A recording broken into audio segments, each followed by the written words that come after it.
Chapter 345. Abandoning the boat and coming ashore, Fan Xian walked toward the garden with a glimmer of doubt.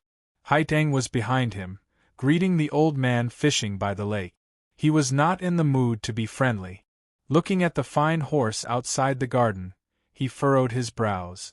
The official who had come on the horse had already entered the garden. He had left the horse outside the garden and had not tied the reins. It looked like he was indeed in a hurry. The horse was at the bottom of the stone steps with its head lowered.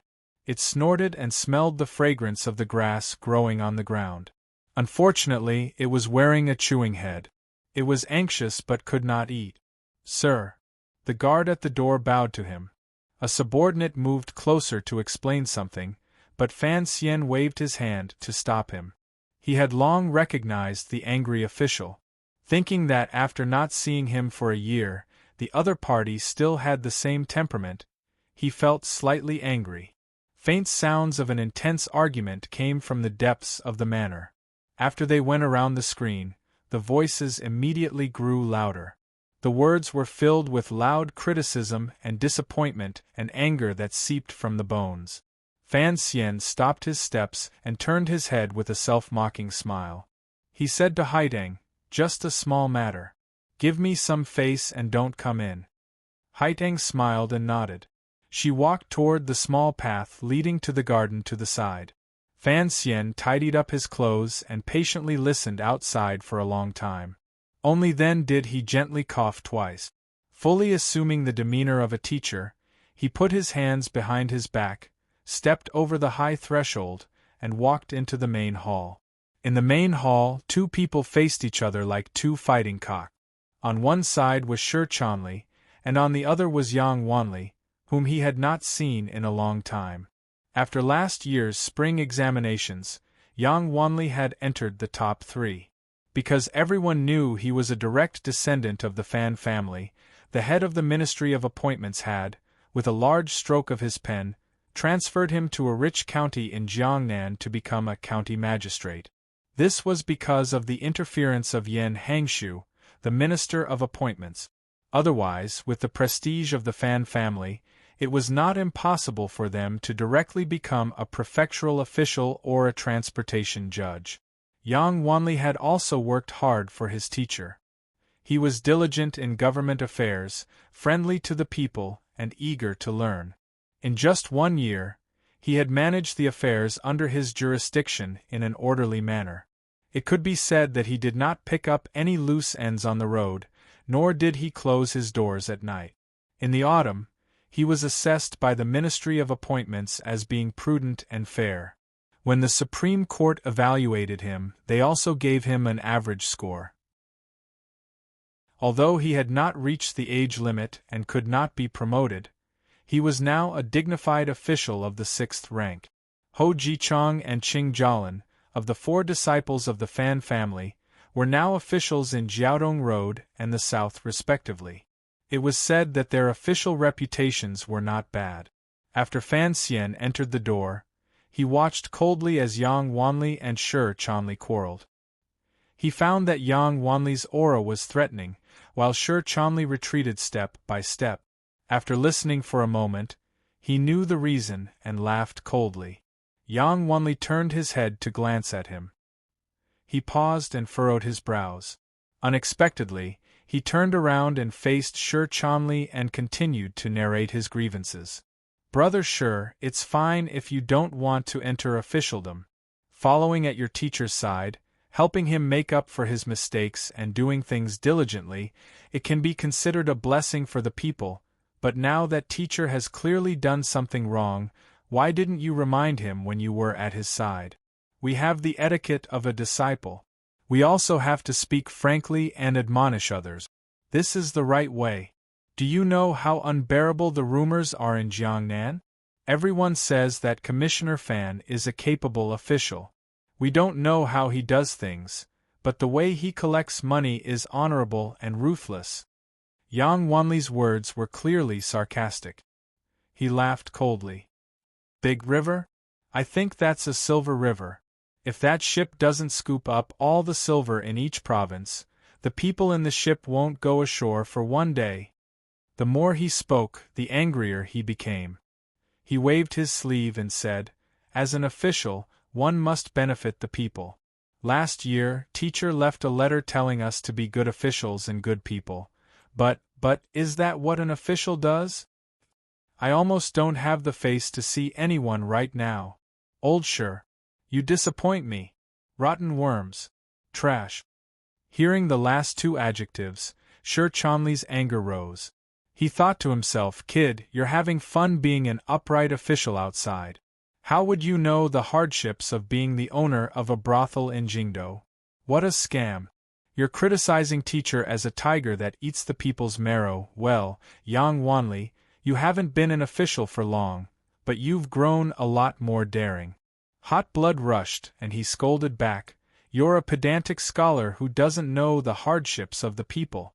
If teacher wasn't in the capital, do you think you could get a good evaluation? Ungrateful bastard." Yang Wanli raised his face and said with pain in his clear pride, "Although I only govern one county, within a year, there were no bandits in the county, and the people were peaceful. I have lived up to Sir Fan Jr.'s initial expectations." In reality, Sir Chonley understood why the other party was so angry and had come directly to his door. As the saying goes, the greater the hope, the greater the disappointment. They all hoped to follow Sir Fan Jr. and accomplish great things in the Qin kingdom. They were truly loyal people. However, Fan Xian was now in the Overwatch Council and held great power. The things he did were indeed like those of a powerful official, but the gap between him and a famous official seemed to be growing larger and larger. However, Sir Chonley had been by Fan Xian's side for many years and knew that his teacher had many things he had to do. Furthermore, his feelings were deeper, so he unconsciously smiled coldly and retorted, "There were no bandits? If the provincial camp had not moved 12 li into your Fujian county, do you think those bandits would have been scared away by your words of a saint? 12 li is not very eye-catching, right? But do you, a little county magistrate, have that ability?" Yang Wanli furrowed his brows and asked, "What do you mean by that?" "What do I mean?" Sir Chonley turned his head to glance at Fan Xian and furrowed his brows. It seemed that he was wondering why the guards in the courtyard had not stopped this person. If an outsider heard his argument with Yang Wanli, it would be terrible. At this moment, the most innocent person was, of course, Fan Xian. The two students were happily arguing. As the main character, he had stood to the side for a long time, but no one paid attention to him. He had been left to dry. He continued Sir Chonley's words with a smile and said, "Nothing much. It's just that the old man felt sorry for you all and wrote a letter to the commander in the province." Only now did the two arguing people recognize Fan Xian's voice. At the same time, they jumped in fright. A moment later, they said in surprise, "Is it teacher?" Fan Xian stretched out his hand and rubbed the side of his temple a few times, rubbing away the glue at the corner of his eyebrows. His eyebrows returned to their original position, and his delicate and handsome face returned to normal. After he entered the room, he had forgotten to take off his makeup, so the two arguing people did not recognize him. He laughed bitterly and said, "Even if you want to argue, you have to do it behind closed doors. I'm the one who heard it. If outsiders heard it, I'm afraid they would think something big has happened to the Fan family." The hall of the manor immediately quieted down. Thinking that the contents of their argument had all fallen into Fan Xian's ears, regardless of whether it was Sir Chonley or Yang Wanli, they both felt a bit awkward. The two of them invited Fan Xian to sit in the middle and sat on either side. Although Fan Xian was a bit younger, the absurd seniority of teacher and student had to be done properly. Yang Wanli rubbed his head with a slight headache. Suddenly, he thought of Fan Xian's last words, deceiving teacher and destroying ancestors. He abruptly raised his head and yelled in a loud voice, "Sir, I didn't mean it that way." Fan Xian looked at him with amusement. He knew that Yang Wanli came from a poor background in Min and looked down on corrupt officials. Furthermore, His personality was straightforward and fiery. Otherwise, he would not have barged in so carelessly.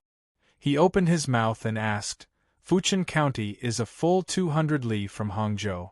You, a civil official, rushed here without a bailiff and called me a tiger that eats people without spitting out the bones in front of my face. If this isn't deceiving, teacher, then what is?" He was joking, but the weight of this joke was not something Yang Wanli could bear. However, Yang Wanli's personality was truly straightforward. Gritting his teeth, he walked in front of Fan Xian and bowed to the ground. In a low voice he said, "I was wrong. I was wrong in speaking nonsense behind your back." Fan Xian was slightly surprised. He wondered how this guy could turn so quickly. Unexpectedly, Yang Wanli's tone changed and he said straightforwardly, "However, since teacher has returned to the manor in front of you, I will say it. You know that I have never been afraid to speak my teacher's mistakes directly." "Say it," Fan Xian said helplessly. "You are just like this.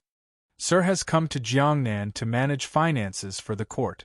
I think there are 3 things you shouldn't have done." Yang Wanli did not listen to Fan Xian's evaluation of his personality at all. 3 things you shouldn't have done? Fan Xian jumped in fright. He had thought it was just Su Wenmao's problem of collecting money. He had not expected there to be 3 things he shouldn't have done. Did you think Qi Jiqiang was singing 10 things he shouldn't have done in prison? First, you shouldn't have allowed your subordinates to plunder the people's wealth along the river and use the people's power. Yang Wanli had not slept well last night, so he had made up his mind to come to Hangzhou to admonish him. He said with deep pain, "When the Jing ship went south, the officials of the counties along the river went out of their way to welcome it and sent gifts like mountains. They also drove the people to pull the ship. The water in the Jiangnan area is calm. If the big ship had not purposely moved slowly, why would there be a need for people to drag it? This matter has long spread throughout Jiangnan and become a joke. Where did the gifts from the county officials along the river come from? Didn't they increase taxes and plunder from the people? You shouldn't have, as the commissioner of the Overwatch Council, ignored the laws of the country, accepted bribes, disregarded the will of the people, and toiled the people." Fan Xian acted as if he hadn't heard. He waved his hand for Sher Chanli to pour a cup of tea and gulped it down.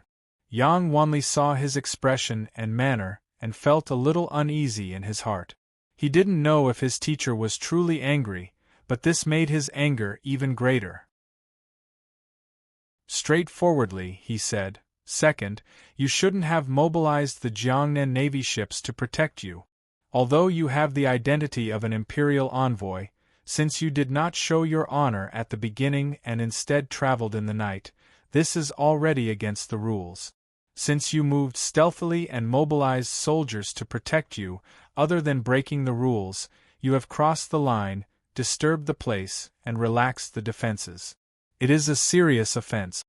Fan Xian spat out the tea in his mouth with a puff and laughingly scolded, "You want me to be chopped to pieces? Will your heart feel better?" He waved his hand to stop Yang Wanli's following words and opened his mouth to say, "Let's talk about these 2 things first." He thought about it for a moment. "I have also heard some rumors about the matter of accepting gifts along the river. It is indeed very bad. According to letters from Jingdo, this matter seems to have become an absurd joke in the Jingdo officialdom. Everyone says that I, Fan Xian, have been stifled in the capital. Once I came to Jiangnan, I wanted to rip off a few layers of land." Yang Wanli listened to his words and felt a slight joy in his heart. He said, "Exactly. Putting aside the problem of breaking the law and breaking the rules, just this effect is a great blow to your official reputation. It is a great blow to your official reputation, right? Earlier, you said that you had no face to see people now. Wanli, you wholeheartedly want to be an upright official whose name will go down in history. Yet, you have a corrupt official like me as your teacher.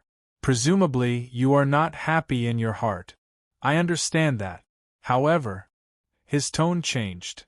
"Regardless of how the Jiangnan officials see it, how the people see it, and how the 6 ministries in the capital discuss it. Other people do not care. The problem is, you are my student. How can you think that I would be greedy? Yang Wanli was startled. He thought to himself, the great achievements of that big ship of yours are the truth. The evidence is there. Nowadays, people are saying that the reason Commissioner Fan came to Jiangnan so mysteriously and divided it into 3 routes, north, south, and south, was to collect the gifts from all 3 routes at once. Could it be that people are wrong about you? I have plenty of silver. Fan Xian looked at Yang Wanli and cursed angrily. Why do I need to be greedy? What is your brain made of? You, Jichong, and Jialin are now officials outside. Every month, you must receive silver from the old masters in the capital. Why is that? Isn't it because I am afraid you will be dragged down by the money of your colleagues around you? This is what I ask of you, what more for myself?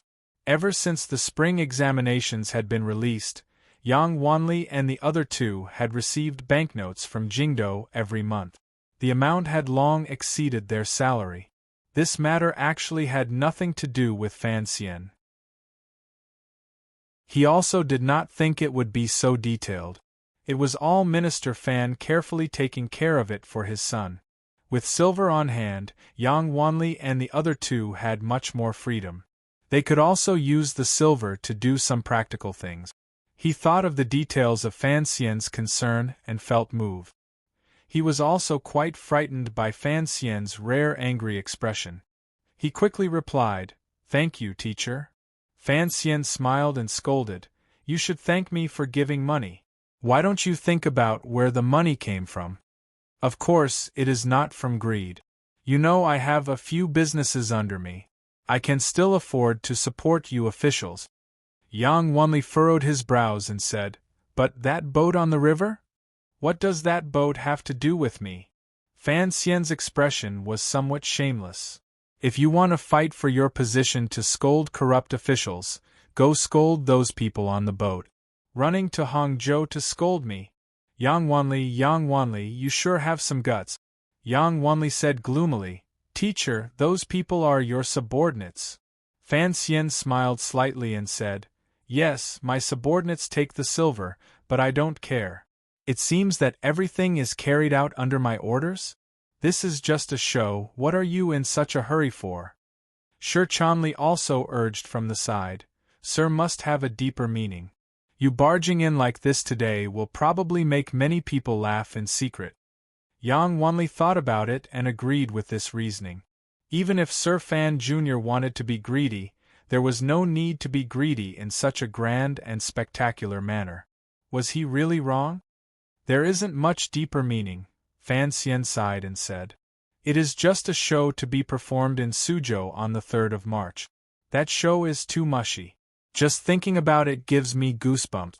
When the time comes, you'll understand."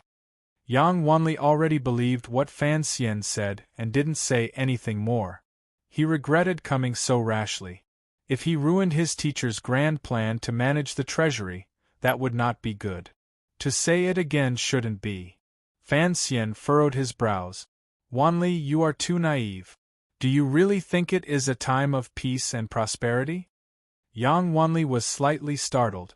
He thought to himself that the country was at peace and the people were at peace. The weather was good. How could it be fake? Fan Xian smiled coldly and tried to scare him.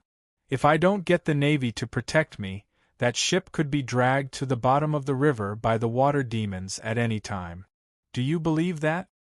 Looking at Yang Wanli's expression, he knew that he would not believe it. Fan Xian shook his head and said, "I won't hide the matter of the palace treasury from you. What I have to deal with is not just the bugs in the palace treasury, the noble families in Jiangnan, and even all of the officials in Jiangnan and nobles in Jingdo. How did the Ming family rise? How did they manage to make their family business so large?"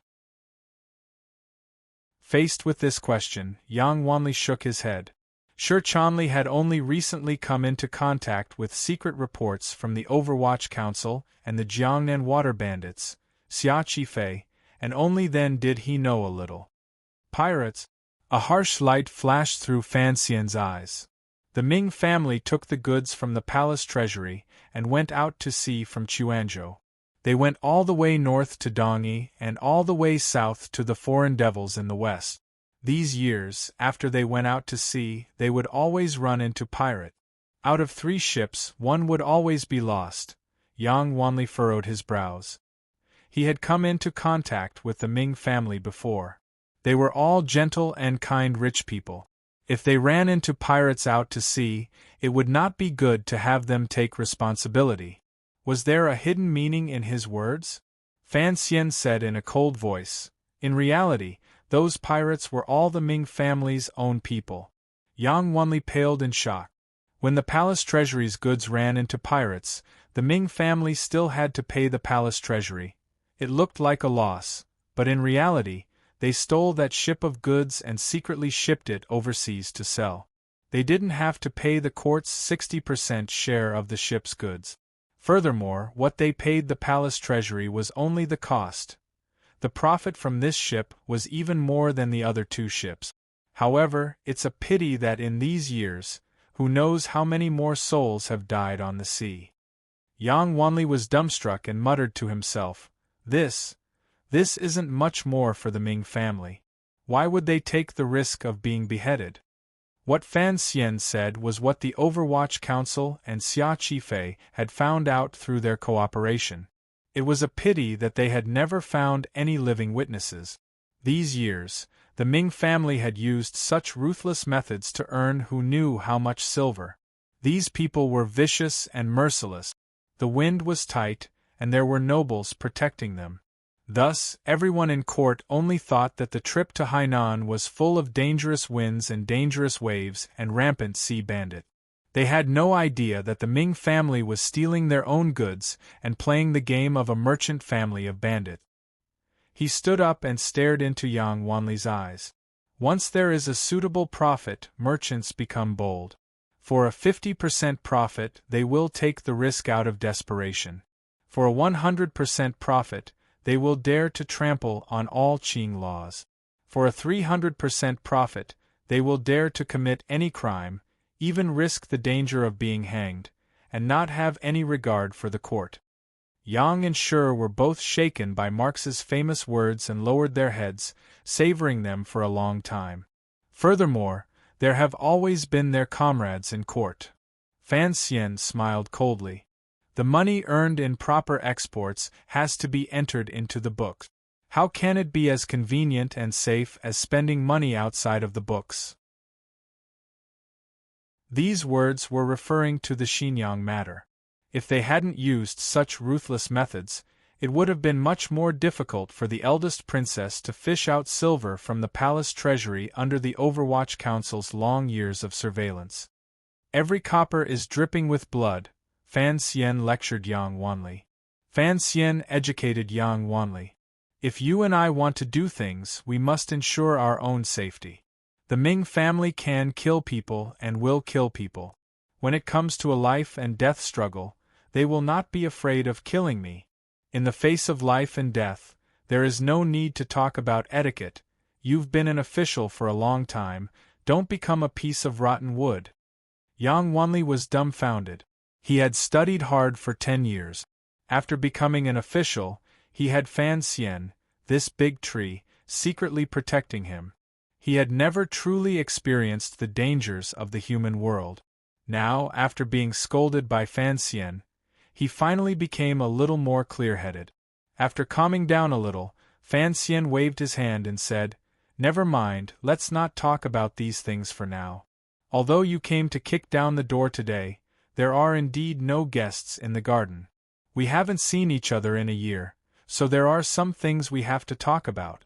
In a bit, prepare some food and wine, and let's have a good drink." Yang Wanli hung his head dejectedly, but he knew that his teacher still saw him as one of the closest people to him. He let out a breath. However, he somewhat regretted his impetuousness. Suddenly, he thought of something and hesitantly asked, "Then third, shouldn't we?" Fan Xian laughingly scolded. "If you don't offend me to the end, it looks like you won't be able to eat."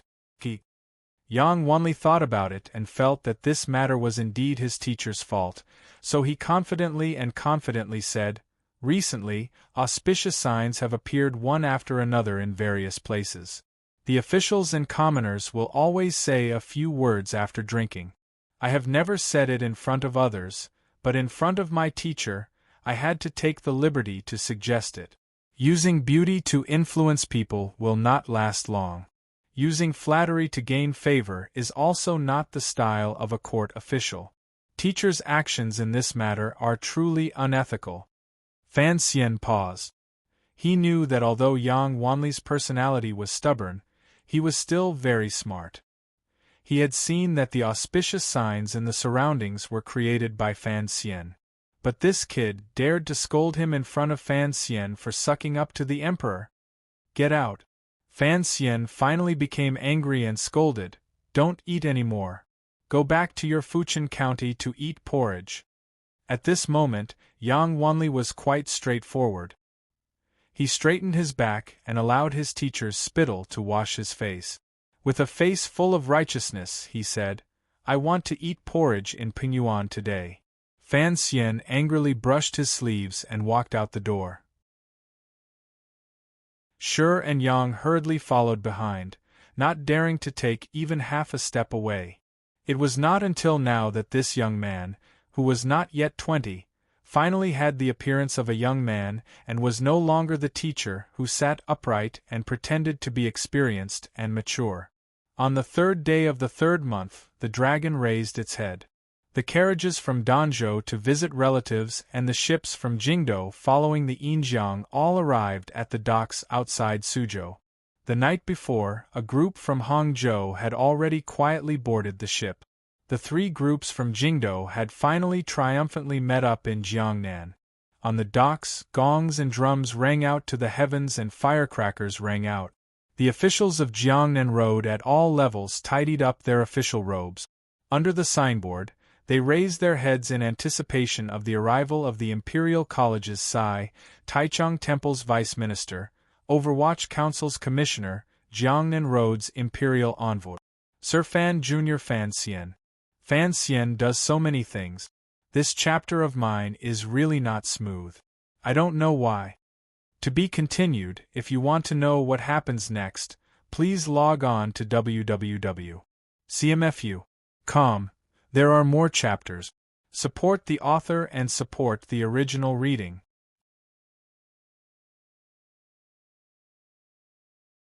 Chapter 346. Let me admit here that I did write incorrectly yesterday about the old dragon raising its head. I'll go with the flow and continue with the 3rd of March. In any case, no one has studied the Qin calendar. Was I a bit shameless? However, today's chapter was written much smoother than yesterday's. On the 3rd of March in the Qin calendar, the dragon raising its head. A large ship, under the escort of the Jiangnan Navy, slowly approached the dock. The anchor was dropped and the ropes were released. The officers nimbly completed a series of actions. Immediately after, a gangplank that looked like a flight of stairs was placed between the dock and the deck. The officials on the shore quickly spread out a thick cloth to prevent their feet from slipping. A curtain of spring thunder rolled across the horizon, crackling as if welcoming the arrival of the imperial envoy. At the same time, firecrackers rang out on the dock. Gongs and drums filled the air. The soaring thunder that had been prepared on the shore was also ignited. The sound of the cannons was so loud that it even drowned out the might of the heavens. The officials on the dock furrowed their brows but were too embarrassed to cover their ears. They could only turn their gazes to the gangplank. In a moment, a young official appeared on the deck and led a group of guards off the ship in silence. They split into 2 lines. After a while, a young and handsome official wearing a purple official robe walked out with a smile. He wore a crane cape over his official robe. The white color immediately diluted the deep purple of the official robe. It drew the gazes of everyone on the dock to his warm, friendly, and incomparably delicate face. Only 3rd-level officials and above had the right to wear purple official robe.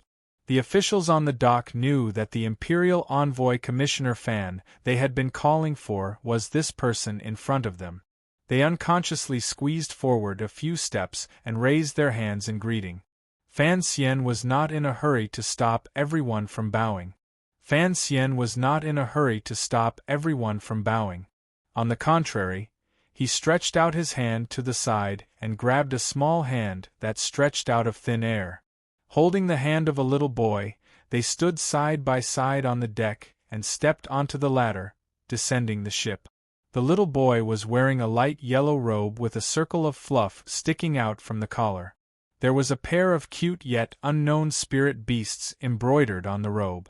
Coupled with his beautiful face and lively eyes, he looked extremely adorable. The officials were shocked. They knew that this was the third prince who had been chased by the emperor to Fan Xian's side.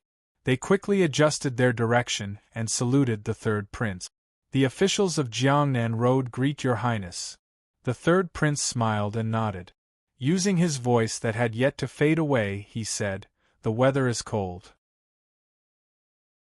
Sirs, thank you for your hard work. I'm only here to study with my teacher, so there's no need to stand on ceremony." Reminded by the word teacher, the officials quickly bowed to Fan Xian again. They repeatedly thanked him for coming all the way here. As they bowed, the dozens of officials stole glances at the two men who walked down from the boat. They discovered that although their ages were quite different, their faces were extremely similar. Standing on the shore, the wind from the river fluttered the hem of the two men's clothes. Not only did they exude a noble aura, they also exuded a rare sense of harmony and transcendence. Everyone couldn't help but begin to suspect in their hearts. It looked like the rumor about Commissioner Fan's past was probably true. Thinking of this, they began to feel uneasy again. They didn't know if bowing to the third prince first would make Fan Xian unhappy. After all, he was the true master. Furthermore, the status of an imperial envoy, according to the court system, was much more valuable than that of an underage prince. Fan Xian did not have so many thoughts. He gazed at the unfamiliar officials on the dock and piled the friendliest smile on his face. He smiled and acknowledged each one of them. He then did his best to note down each other's official position and name, fully displaying the courtesy and pride a rising political star should have. Commissioner Fan bringing a prince down to Jiangnan was a major event. Thus, there were many officials who came to the dock to welcome him. Among the civil officials, there were officials directly under the governor of the Jiangnan Road Governor's Manor, as well as the Zhizhou of Suzhou and Hangzhou, each leading two groups of people. Although the Zhizhou of a few distant provinces did not dare to leave their jurisdiction to welcome him, there were still many officials of the same rank from the provinces. There were also officials from the Jiangnan Salt Road Transport Company. Among the military officials, there was no lack of Jiangnan Navy garrison generals. Of course, the Palace Treasury Transport Company, which was directly under Fan Xian's command, had even more people present. In short, there were nearly 100 people. More than half of the officials of Jiangnan Road had probably squeezed onto the dock. If Dong stole the gunpowder of the Third Bureau of the Overwatch Council and made a ruckus here, the wealthiest and populous Jiangnan Road in the entire Qing Kingdom would probably be paralyzed within a day. On the dock, Fan Xian greeted the officials with a face full of smiles. The problem was, he could only see the moving heads, the jumble of official robes, and the thick smell of sweat in the winter. Strange and flattering faces flashed past his eyes. How could he recognize who was who? These officials did not know how he felt in his heart. Seeing that the smile on Sir Fan Jr.'s face did not diminish, they felt more and more that the gifts they had given along the way had an effect. They boldly squeezed to his and the third prince's side. No matter what, they had to exchange a few pleasantries and worm their way closer. Only then would they be worthy of the silver they had given. Those state and county officials who were slightly further away from the river had never found an opportunity to present gifts, so their spirits were not that great. With a tinge of envy and a tinge of jealousy, they watched their colleagues inside the crowd unbearably flatter him from the outside. For a moment, the smell of flattery on the dock was unbearable. Fan Xian's cleanly shaved chin was touched countless times. It was very lively. Gradually, the words of the officials became more and more unbearable, particularly those of the Suzhou government Zhizhou. They were people who had come out of the Imperial College. They insisted on using the fact that Fan Xian was now the Imperial College's Sai to repeatedly call him Teacher Fan. Fan Xian forcefully suppressed the irritation in his heart and refused to accept it. What a joke! He was not even 20 years old, yet he was going to be the teacher of a Zhizhou. If this got back to Jingdou, he would probably be laughed to death by the emperor. The third prince was held by his little hand and endured the shameless words beside him. He was also unhappy in his heart. He thought to himself, Sir Fan Jr. is my teacher. How dare you old men fight with me for him? The child finally could not endure it and coughed with a cold face. After the cough, the scene immediately became silent. The Hangzhou Zhizhou was a sly old fox who saw the opportunity very quickly. He was secretly happy that the Suzhou Zhizhou had suffered a setback, but he said seriously, "It is cold today. I think everyone should quickly invite the imperial envoy and the prince up to rest." After these words were said, Fan Xian and the third prince's hearts were comforted. At the same time, they cast an appreciative gaze toward the Hangzhou Zhizhou. The Hangzhou Zhizhou was swept by this gaze and immediately felt his entire body warm and uncomfortable. It was as if he had eaten ginseng. Rest? It was not that easy. Even after the officials had retreated slightly, the related ceremony still took up a lot of time. Only then did Fan Xian and the prince walk around the officials toward the slope on the shore. There was a large bamboo shed on the slope. It looked quite new. It had probably been built only a few days ago. It had been specially prepared for Fan Xian's trip to Jiangnan. Walking up the slope, there were already 2 high-ranking officials in purple robes waiting outside the bamboo shed. As soon as Fan Xian saw the 2 of them, he pulled the third prince's hand and hurried a few steps toward them to show his respect. The identities of these 2 officials were not ordinary. One was the Jiangnan Road Governor, Sir Xueqing. The other was Inspector Dai Sicheng. In the officialdom of the Qin Kingdom, there was a saying, 1 palace, 2 provinces, 3 courts, 7 roads. 1 palace was naturally the royal palace. The 2 provinces were the Hall of Governmental Affairs, which was now combined to handle government affairs. The 3 courts were the Overwatch Council, Bureau of Military Affairs, and the Ministry of Education. However, the Ministry of Education had already been reduced to the Imperial College, Tunguen Pavilion, and the Ministry of Rights in the new policies of the first year of the Qin calendar. The last 7 roads referred to the 7 roads that the Qin Kingdom was now divided into. The governors of each road represented the emperor in patrolling one area. Furthermore, the administrative functions of the counties between the roads and provinces had gradually faded. Other than military affairs, the governors of each road had begun to directly control the provinces and counties under their jurisdiction. They had great power and were truly officials of the borders. Of course, the emperor had to choose his most trusted aide to hold this important position. Furthermore, the governors were top-notch in terms of ability. Compared to the governor's power and arrogance, the inspectors were more focused on the administration of culture, but their weight was much lighter. If it was based on rank, the governors were second grade, and the inspectors were second grade.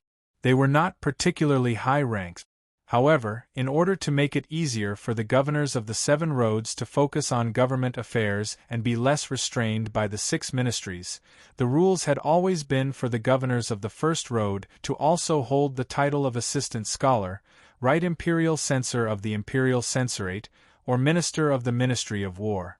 These were first-grade officials. When faced with the Prime Minister and Hall of Governmental Affairs, they had the weight to speak. Jiangnan was the most important place in the Qin Kingdom. The present Jiangnan Road Governor, Xueqing, was deeply trusted by the emperor. Thus, he directly held the title of Great Scholar of the Palace and was a proper first-grade super-official. Given Xueqing's status, even Fan Xian and the third prince did not dare to slight him, so they quickened their step. When they arrived outside the bamboo shed, Fan Xian only glanced at Xueqing with a warm gaze and did not open his mouth to speak first. This was the rule. Xueqing and Dai Siqing understood that the other party was an imperial envoy.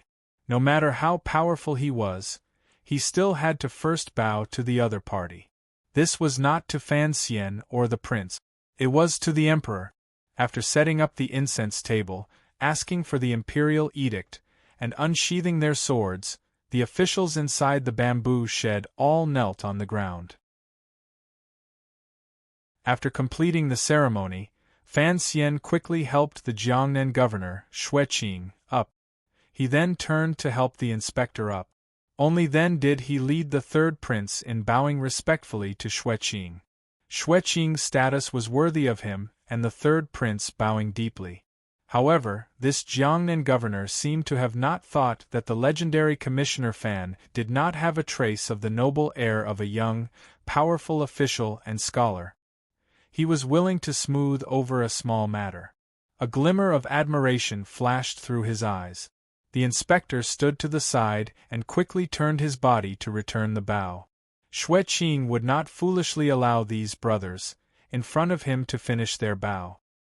He had already warmly helped the two of them up and said, "Sir Fan, you are being too polite." Fan Xian was startled.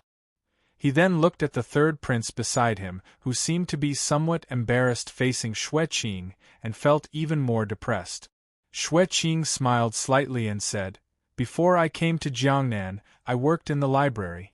The so-called scholar is not completely an empty title. When the third prince was young, he often played by my side. However, many years have passed. I don't know if the third prince still remembers." The third prince laughed bitterly and once again bowed to Xueqing in a disciple's bow. In a quiet voice, he said, "Every year when you return to the capital to report on your work, my father orders me to go to your manor to pay my respects. How could I forget?" Fan Xian was a bit confused. He thought about it carefully and was increasingly unclear just what the emperor in Jingdo was thinking. As he was thinking, he heard Xueqing say in an even voice, "Speaking of which, Sir Fan and I also have some history." Fan Xian couldn't act innocent in front of this high-ranking official. He asked curiously, "To be honest, I truly do not know." Xueqing liked the other party's straightforwardness. He smiled and stroked his beard. "When I passed the provincial examinations, my teacher was Prime Minister Lin. In terms of seniority, you really do have to call me brother." Only now did Fan Xian understand what was going on. However, the other party was now a governor. The past friendships were just words. Furthermore, no matter how thick-skinned, black-hearted, and daring he was, it would be embarrassing for him to climb up this pole and call the governor brother?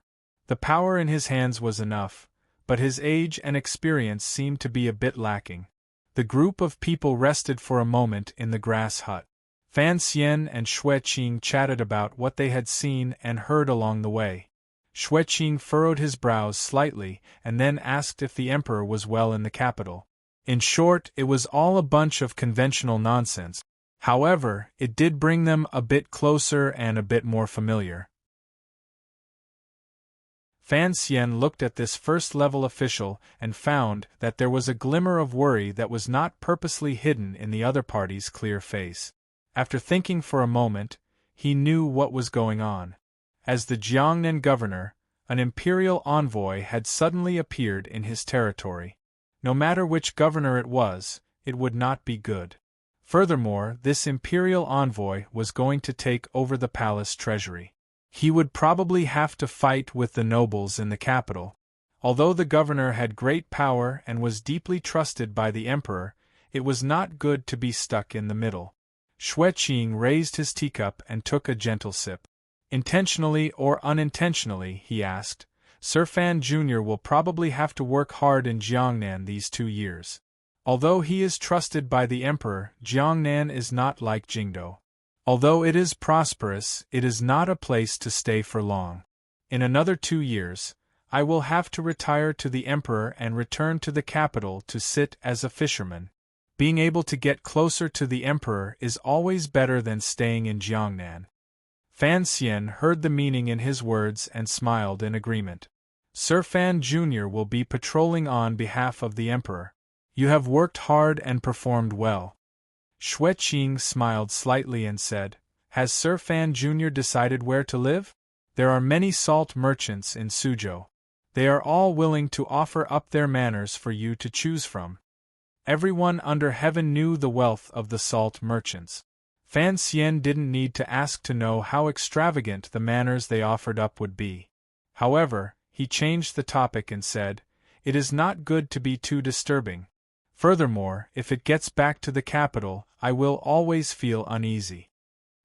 He spoke straightforwardly and made Xue Qing shake his head and laugh. He thought to himself that the Shi family had this bad habit of hiding everything they did. Why didn't you hide it when you were collecting silver on the river? Fan Xian asked sincerely, Sir, please give me your advice. In the past, the Palace Treasury Transport Company head envoys were arranged? Xue Qing glanced at him with some surprise and said, Sir Fan, your status is not like the previous head envoys of the Palace Treasury Transport Company. Speaking of arrangements, the official residence the Palace Treasury has decided on is far away in Min. However, no head envoy has actually gone there to live in these dozen years. Just take your predecessor, Sir Huang, for example. He lived in Xinyang for a long time. When he said Xinyang, the Jiangnan governor glanced at Fan Xian, intentionally or not. Fan Xian furrowed his brows slightly and said, I don't have to live in the official residence arranged by the court? These words seemed suspicious and probing. Xue Qing nodded. Fan Xian smiled and said, I dare not hide it from you. I have been living in Hangzhou this month, and have not come to Suzhou to visit you. It is my fault, however, that manner is not bad. If I could choose, of course, I would like to live in Hangzhou. Xue Qing was slightly startled. He hadn't expected Fan Xian to bring up living in Hangzhou. He looked into Fan Xian's eyes and was silent for a moment. It was as if he was guessing whether this popular young official's words were true or false. The Jiangnan governor's manor was in Suzhou. What he feared the most was that Fan Xian would also stay in Suzhou. Not to mention interfering with government affairs, just the situation of both sides being equal was enough to give the Jiangnan road officials endless headaches. It was a great hindrance to him in handling affairs. He looked at Fan Xian's sincere expression, and a strange light flashed through his eyes. He smiled slightly and said, Naturally, it is no problem. Wherever Sir Fan wants to live, you can live there. Fan Xian chuckled and said, Of course, even if I live in Hangzhou, I still have to come to Suzhou often to disturb you for a few meals. I hear that you use famous northern qi chefs in your manor. The people of Jingdo are all envious. I also want to have the good fortune to eat them. Governor Xue laughed loudly and said, That is exactly what I like. I didn't think that Sir Fan would also be someone with the same interests. There is no need to wait. Tonight, my colleagues have prepared a welcoming banquet for you and His Highness. It is at the Jiangnan restaurant. Tomorrow, I will invite you to sit at my home. Receiving Fan Xian's promise not to interfere with his affairs, the Jiangnan governor found it difficult to stop himself from relaxing. These loud laughter immediately spread throughout the bamboo shed. The Jiangnan road officials followed the laughter and looked over. They saw the governor and the commissioner chatting happily. After their hearts relaxed, they secretly admired them. They thought that Sir Fan Jr. was indeed not a normal person. The competitive situation that everyone was secretly afraid of did not happen. They didn't know what he had said to make the governor so happy. They saw Fan Xian move closer to Governor Xue Qing's ear and quietly say something. After a moment of surprise, Xue Qing's expression immediately became solemn. In a moment of anger, He nodded his head and huffed coldly. Sir Fan, don't worry too much. Don't give me face. I always remember the Emperor's benevolence and kindness, so I will temporarily tolerate these people. Sir Fan's suggestion is correct. Fan Xian received the other person's nod and knew that Xue Qing was returning the favor of him not staying in Suzhou. He sincerely expressed his thanks and then slowly stood up. Fan Xian stood up. The bamboo shed immediately quieted down. At this moment, the sunlight above the river shone through the bamboo shed, spreading out a clear light. The river wind was slightly cool and gave rise to a glimmer of solemnity. Everyone looked at him. They didn't know how this imperial envoy's declaration of office would begin. I am a person who does not act according to common sense. Fan Xian first glanced at the officials around him and smiled. Although I have never worked with you all in the past, presumably I have some reputation. Everyone knows a little about me. At best, my personality is always unconventional. At worst, I am a troublemaker who doesn't know the severity of things. The officials chuckled, and all said that the imperial envoy's words were humorous and modest. Fan Xian said without modesty, I don't need to say more of those empty words. The Emperor is in good health and does not need your greetings. The Empress Dowager is in good health, and there is a sense of peace and auspiciousness in the capital. Thus, we do not need to add more words in this area. Since you all have received the court's heavy trust to govern the important Jiangnan area, the taxes and income these years are all displayed here. The people's life and city scenes you have seen along the way are not fake. I do not need to mention your hard work. The Jiangnan officials all knew that Fan Xian had come on a secret visit. Hearing these words, they let out a big breath. They only hoped that Fan Xian would mention a few more words, preferably a few more words in the secret memorial to the Emperor. Unexpectedly, Fan Xian's tone changed.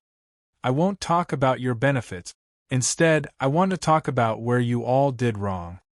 Fan Xian's face was still smiling, but a chill began to rise in the shed. It seems a bit unkind, but I still want to say why. Because you all seem to have forgotten my background. What was Fan Xian's background? It was not some immortal poet, Taichung Temple, but rather the dark and sinister Overwatch Council. The hearts of the officials jumped. They didn't know what he was going to say next. They thought, we've already sent the silver, what else do you want? Even the Overwatch Council couldn't bully people like this. I came by land and passed through Shazhou and Hangzhou, while that ship sailed on the Yangtze River. Fan Xian narrowed his eyes. I heard that the great river is a silver river. You have all sent a great deal of gifts and silver to that ship, and you have also worked a great number of commoners to pull the rope. I appreciate your great kindness. However, to bribe so openly, I admire you. You all have great courage. Without waiting for the officials to speak, Fan Xian turned around and bowed to the Jiangnan governor Xue Qing. He smiled slightly and said, Today, seeing me in front of you, the governor flew into a rage and directly rebuked me. I couldn't help but feel a bit frightened and not understand why. Fortunately, the governor sympathized with my ignorance and told me directly. Only then did I know that you all had secretly done such a daring thing behind my back. His voice gradually rose as he smiled coldly. The Overwatch Council monitors the governance of the country and catches corrupt officials. Yet, you all have the audacity to bribe and give gifts to me. Do you all think that since I have left Jingdou, the knife in my hand will not be able to kill people? The officials were dumbstruck. They were so shocked by Fan Xian's words that they didn't know what to say. They turned their pleading gazes toward the governor and found that he was stroking his beard and deep in thought, adopting an attitude of not being involved in the matter. Only now did the officials understand what Fan Xian had said earlier. He had said that these officials along the river had hidden the gifts from him, so he had easily brought him out. He had also used the governor's anger as an excuse to strip the governor clean of his name. He had also given the governor the hat of not fearing the nobility and noble character and unquestionable integrity. Giving gifts along the river? Your subordinate didn't refuse. The Overwatch Council's information network was smooth. Even if you were in Hangzhou, how could you not know? However, Fan Xian insisted that he knew nothing. Of course, the Jiangnan road officials could not fight back. They could only swallow a huge loss. Looking at Fan Xian's expression again, they realized something was wrong. This Commissioner Fan was indeed, as the rumors said. Under the gentle and harmless smiling face hid shamelessness, lowliness, and viciousness. The officials didn't know what Fan Xian would do next. They unconsciously stood up in fright and looked at Fan Xian stupidly. They saw him clap his hands. The sound traveled outside the hut. An Overwatch Council official held a thick gift list in his hands and walked down from the Jingdo boat. The gift list was already so thick. The gifts hidden on the boat had probably piled up into a small mountain. Fan Xian turned and asked Governor Xueqing for instructions. Xueqing smiled slightly as he watched the scene in front of him. He waved his hand to signal for the bailiffs in the yamen to follow the Overwatch Council officials onto the boat. Not long after, the bailiffs and servants laboriously pulled a few large chests off the boat and came to the bamboo hut. The chests were opened in front of everyone. All that could be seen was a sea of golden light. There were countless jewels and other valuable items inside. They were all gifts sent by the officials along the river. The wind in the hut was cold, so a brazier was lit. Fan Xian accepted the gift list his subordinate handed over and flipped through a few pages. His eyebrows rose slightly. He smiled and said, "There are quite a lot of things." The officials were embarrassed and angry at the same time. They thought to themselves that the imperial envoy's actions were too unkind. Framing crimes was truly disgusting. Did he want to punish the officials? Unless he wanted to wipe out the entire Jiangnan officialdom in one go. At that time, the governor would not be able to continue watching the show. You've broken the rules and offended the Jiangnan officials. Let's see how you clean up in the future. Unexpectedly, Fan Xian's next action made the officials' eyes almost fall out. They saw him casually toss the thick gift list into the brazier. The fire immediately grew. The gift list that recorded the evidence of the officials' bribery quickly turned to ash. Fan Xian stood by the brazier in silence for a moment. He then said, "Don't think I am using childish tricks to buy people's hearts. You are not that stupid, and I am not that self-interested. The reason I burned all of this was to give everyone a reminder and a way out." He placed his hands behind his back. A glimmer of unswerving determination flashed across his delicate face. "I am the Commissioner of the Overwatch Council. I do not need to give you face. The matters I need to do in Jiangnan also do not need everyone's cooperation. Thus, I ask everyone to wake up. If something similar happens in the future, don't blame me for being merciless in arresting people." The Overwatch Council could investigate all officials under third level. Since he dared to say this, it meant he had the courage. As for the problem of face, his identity was too special, more special than any other court official. Thus, he indeed did not need to give face. As for the problem of cooperation in future matters, once the Jiangnan road officials lost face, would they dare to secretly go against the commissioner? After the welcoming banquet in a moment, everyone, take back all the things in this chest. Fan Xian furrowed his brows and said, "What should be refunded has been refunded. As for the laborers, give them wages at a discount. If those poor counties can't produce it at the moment, send a letter to me. I can still produce this bit of silver." The officials had no choice but to lower their heads in acknowledgement. At this moment, the zip-line on the Suzhou dock began to move.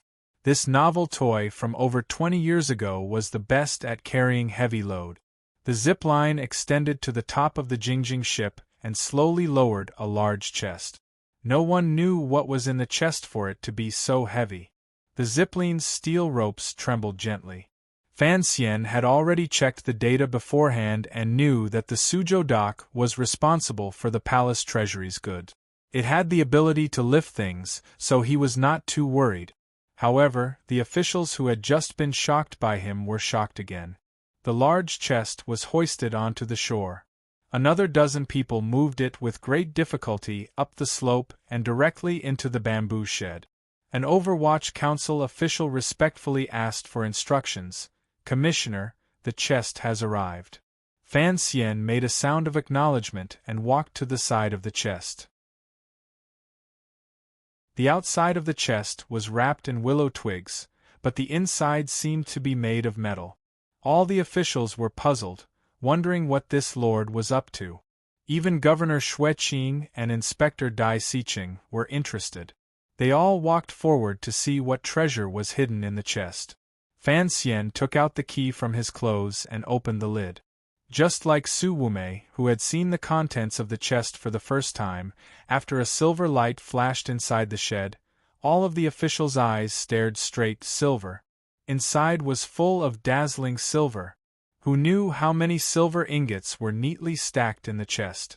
In reality, the value of the gifts in the earlier chests was not necessarily any less than this large chest of silver ingot. However, since ancient times people were used to using silver, suddenly seeing so many silver ingots appear in front of everyone, the visual impact was too stimulating. After a long time, everyone reluctantly pulled their gazes back from the chest. They all looked at Fan Xian, waiting to see his next step in his performance. This chest of silver followed me from Jingdou to Jiangnan. In the future, no matter where I become an official, I will always bring this chest of silver, Fan Xian said evenly. Why? It is to tell the various officials that I have plenty of silver. I'm not afraid of everyone laughing at me, but I, Fan Anji, was born with a golden spoon in my mouth. Anyone who wants to use silver as a weapon to bribe me should quickly give up on this thought. He continued coldly, "Coming to Jiangnan this time, I will investigate the matter of everyone's silver. I will not interfere with any political matters. However, if anyone still dares to bribe, corrupt, or bully the people, don't blame me for being ruthless." There was a wise person who knew the terrifying consequences of corrupt governance, so he brought hundreds of coffins. He claimed that even if he had to kill all the corrupt officials, he had to stop this evil trend, Fan Xian faintly said. Fan Xian faintly said, "I am not a person who likes to kill, so I will not bring a coffin. I will only bring silver." The officials were silent and terrified. There is a total of 138,880 liang of silver in the chest. I will say something in front of all the officials and the elders who have come to welcome me. Jiangnan is rich and populous. I cannot guarantee how much of this silver will be used on the people's lives, but I can guarantee that when I leave Jiangnan, the silver in the chest will not be an extra liang. Fan Xian swept his gaze across the officials' eyes and said, "I hope all of you will think of this." After finishing this show, the welcoming party on the dock temporarily came to an end. Fan Xian sat back in his chair and felt goosebumps rise on his arms and his sleeve. He was secretly glad that he hadn't blurted out some bottomless abyss or minefields or other bold words earlier.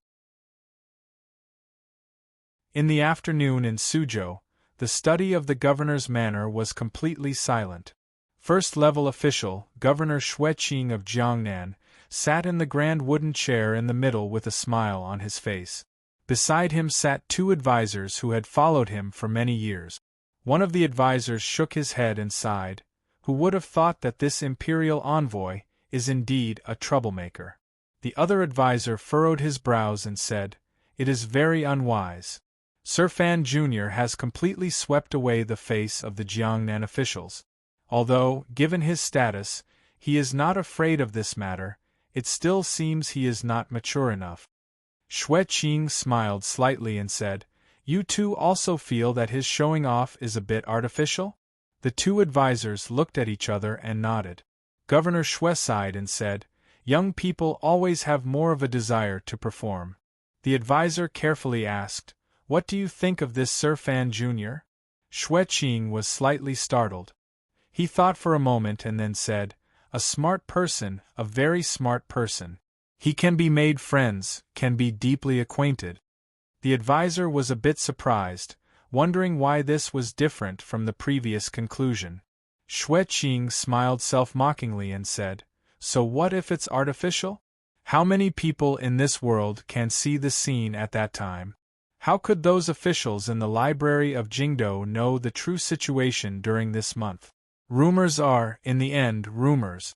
When people pass them on from mouth to mouth, they will always, consciously or unconsciously, adjust the truth to suit their own inclinations. Sir Fan Jr.'s reputation among the people is very good. When the people spread this matter, they spared no effort. Because of their love for him, even if Sir Fan Jr. had done something inappropriate in this matter, it would be erased and ignored by those words. As for the scene of him not fearing the accumulated abuses of officialdom and berating an official to his face, naturally, they would write a great deal more, ha ha ha ha. The governor smiled happily and said, "Hiding 100,000 liang in a chest and taking a boat down to Suzhou. Before long, it will probably be another story of praise in the Qin court. The people from the Overwatch Council are indeed clever." The other advisor was puzzled and said, "Since he is a clever person, there are clearly better ways to resolve today's matter.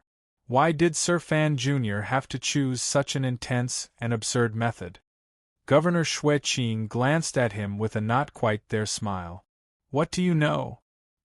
He closed his mouth and did not continue to explain.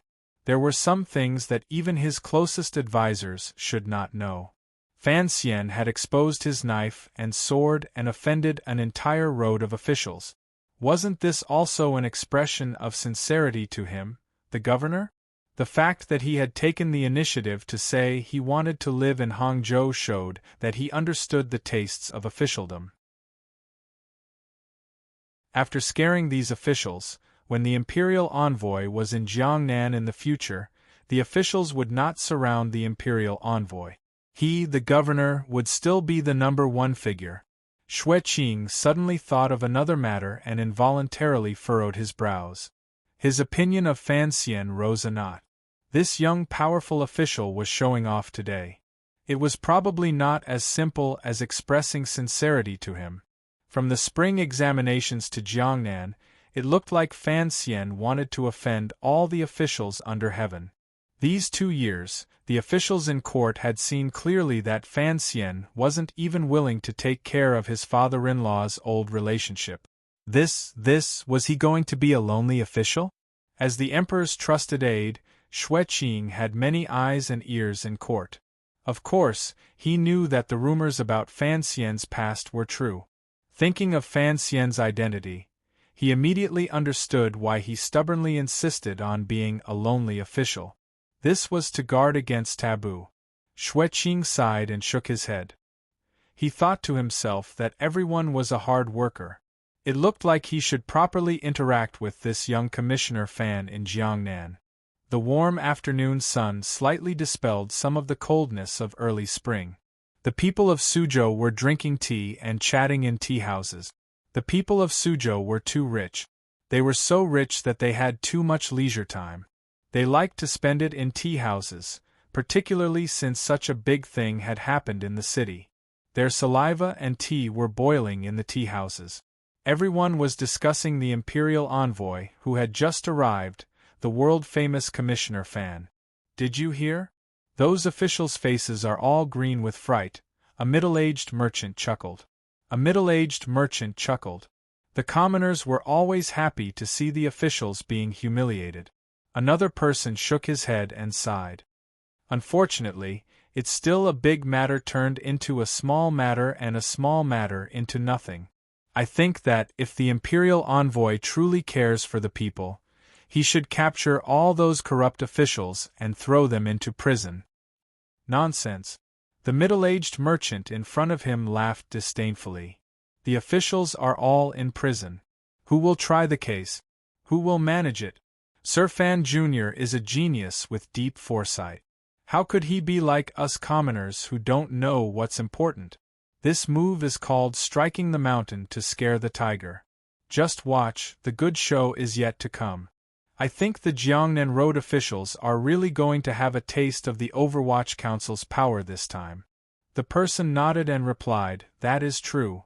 Fortunately, the emperor is wise and sent the commissioner to Jiangnan.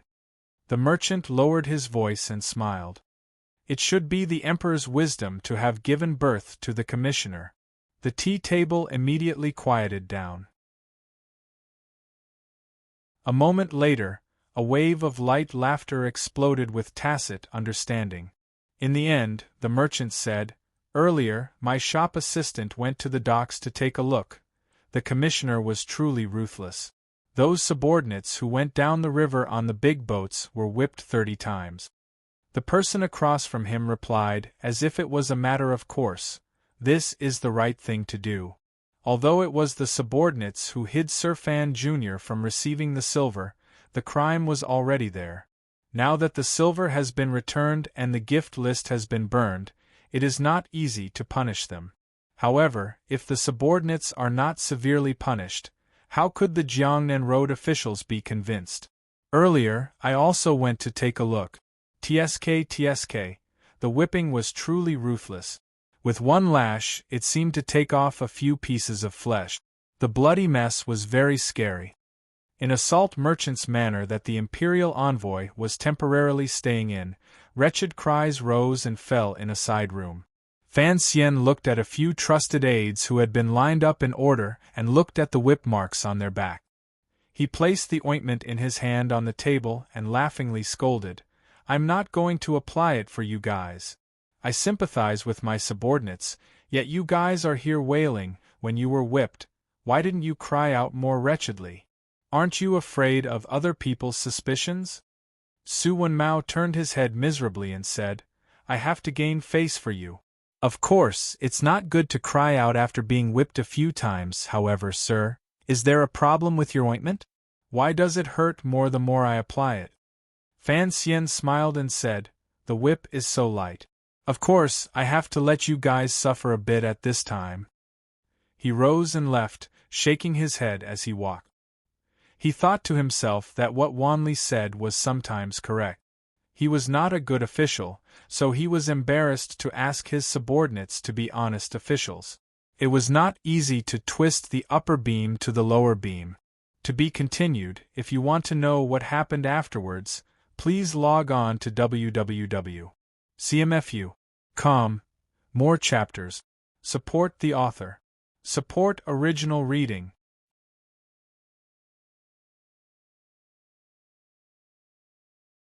Chapter 347. That afternoon, Fan Xian cordially received the relevant officials of the Palace Treasury Transport Company in his temporary residence. The other officials of Jiangnan Road were scared by him and didn't dare to get close, but these Palace Treasury officials were his direct subordinates. They couldn't hide, so they could only brace themselves and come see him. Fortunately, Fan Xian had long shed his skin and bones as cold as by the riverside. He laughed and said a few words. He then set a date for departure and amiably saw the officials out of the manor. For a moment, the officials of the palace treasury were confused. In the evening, there was a welcoming banquet prepared in Jiangnan restaurant. Due to the same reason, the officials of the counties along the Jiangzhou side only sat for a while and then retreated. In any case, they had performed their etiquette. Furthermore, the rules of the court did not allow them to stay in Suzhou forever. It was easy to find a reason to stay as far away from Commissioner Fan of the Overwatch Council as possible. Only the officials of the Suzhou government could not go. They looked at the head seat with fear. In the head seat, Fan Xian, Jiangnan Governor Xueqing, and the inspector drank and chatted merrily. The atmosphere was harmonious. The Suzhou Zhizhou present had a pained expression and forced a smile. It was the Hangzhou Zhizhou who knew that the imperial envoy would be stationed in Hangzhou in the future, so he thickened his face and stayed behind. Under the murderous gazes of the Suzhou officials, he endlessly flattered Fan Xian and the governor. This Hangzhou Zhizhou was truly a shrewd person. He was not afraid of Fan Xian's methods of turning his back on him. He was certain that currying favor with his superiors, no matter when or where, it would not be wrong. After the banquet, they first sent the governor onto the official sedan. The two of them then decided to go to the Shui manor to harass him. Only then did Fan Xian raise his hands in farewell to the officials in the building and climb into his own carriage. His personality was still the same as before.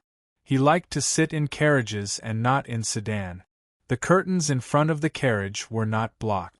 Suzhou's night wind blew in, and the clear sound of silk and bamboo entered his ears.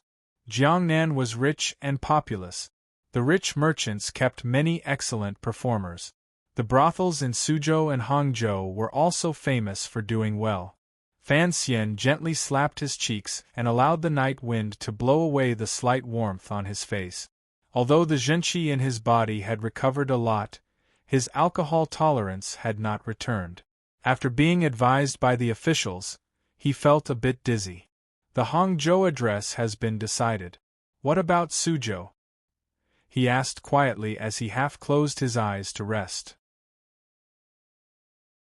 Shi Chanli sat beside him and thought for a while before saying, Sangwon won't arrive until the middle of the month, student. Fan Xian smiled. He opened his eyes and sighed. It's really hard on you to do all this. Endure it for another year or two. You know I don't have many trustworthy people around me. He and Shi Chanli were talking about Baodui Brothel's grand plan to go south. The business of the brothel was not only the fastest way for money to flow back, but it often had unexpected uses, such as intelligence. While Fan Xian was in Jingdou, he had already decided to open his family's brothel in Jiangnan. Although he would certainly encounter a great deal of resistance, given his status and power, it should not be a problem for him to make a name for himself within a year. Shi Chanli asked, Sir, can this matter be delayed? After all, you are leaving for the palace treasury the day after tomorrow. There is no backbone in Suzhou. If you want to choose a location to buy a building and a girl at this time, I'm afraid I won't be able to control the situation. If I'm not here, there is still the third prince. A naughty smile flashed through the corner of Fan Xian's eyes. Tomorrow I will pick a few old teachers for the third prince. Although he will always come with me to Hangzhou, he will still stay in Suzhou during this time. Don't forget what kind of business this prince does in Jingdou. Don't look at how young he is very clear about the ways inside. With the prince coming out, the governor can't say anything. You can buy whichever building you want. As for those popular girls, throw some more silver at them. How can they not succeed? With the prince supporting you from behind, you don't have to worry about the brothel owners in Jiangnan playing dirty with you. Since they are playing in the open, it is just a show of throwing silver at people. Are you still worried that you don't have silver? Shi Chanli was dumbfounded. He thought to himself, the emperor wanted you to educate the third prince. Did you originally want to use the third prince to open a brothel in Jiangnan? This was too disgraceful and unfilial. Immediately after, he thought of another thing. Why did Sir have so much silver on him? The 138,880 taels of silver in the chest could not be moved. Then, he must still have a lot of silver notes in his pocket for him to speak like this earlier. Thinking of this, Shi Chanli said worriedly, if we were to sell it openly, the Jiangnan brothel would certainly take the opportunity to raise the price. The money spent would be like flowing water. Who knows how many days it would last? At this time, the carriage rolled along the clean stone path in Suzhou. Passing through a door, it came to a bustling commercial area during the day. Even at night, the shop signs on this street were still incomparably bright. Suzhou was the largest port for the palace treasury's products to be exported. In terms of prosperity and commercial development, other than Dongyi, there was no other city in the world that could compare to it. Buying glass here was 4/5 cheaper than buying it in northern Qi, but Fan Xian knew the cost of something like glass. He knew that the Suzhou merchants had long earned their fill over the decades. Other than the various shop signs, the most eye-catching thing was a green cloth that would pop up not far away. What was eye-catching was not that the green cloth was dyed with a fluorescent material that glowed in the night. Rather, it was that the place where the green cloth was displayed was not a restaurant. The green cloth was painted with a pattern similar to the Fan family crest. On this street there were 8 or 9 money houses. Fan Xian's carriage slowly moved along the quiet street. When it passed by a slightly new piece of green cloth, he pointed at the door of the money house and said in a low voice, "Even if you die of poverty, don't come to this money house." Hearing these words, Shi Chanli went to take a look. He only got a general idea. After thinking for a while, he said curiously, "Merchants? Never heard of it. It's not Taiping Money House. Who would dare to have dealings with them?" Fan Xian smiled and didn't say anything. At that time, the world's commerce was gradually developing. It became difficult for large transactions to use silver to do so. Thus, banknotes gradually became something that merchants liked. Organizations such as banks and money houses also began to show their importance. However, for an existence like a money house, the most important thing to people was credibility and confidence. Thus, in this Jianghu there was no problem of big fish eating small fish. After decades, there were still only a few big fish in the world. The 3 biggest fish were called the Qing Kingdom, Northern Qi, and Dongyi. The banknotes issued by the Qing Kingdom and Northern Qi were official banknote. Of course, they were the most trustworthy. However, the officials in court did not realize the importance. Exchanging official banknotes was very troublesome, and the flexibility was appalling.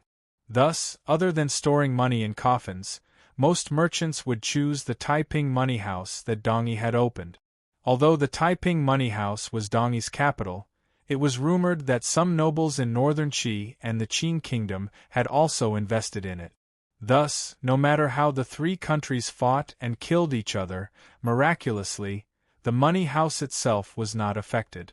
After 20 or 30 years, the Taiping Money House had a first-rate reputation, abundant capital, and thorough service. It also had the secret protection of the upper echelons of each country. Naturally, it became the largest money house in the world. There was no other. The Taiping Money House was the largest in the world. Even on this street, the Taiping Money House had opened 3 branches.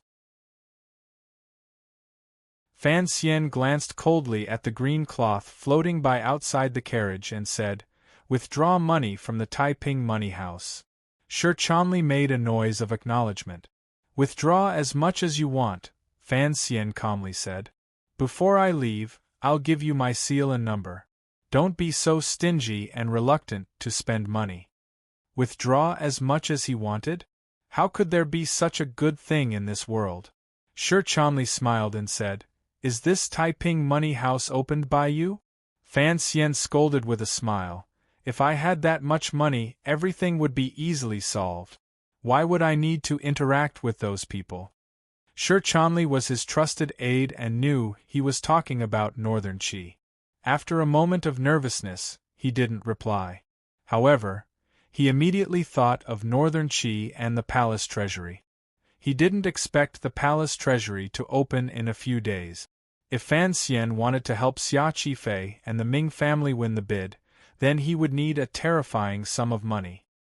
He furrowed his brows and said, "Sir, the palace treasury urgently needs money. If it's not convenient, I think we should delay the matter of opening the shop." Fan Xian shook his head.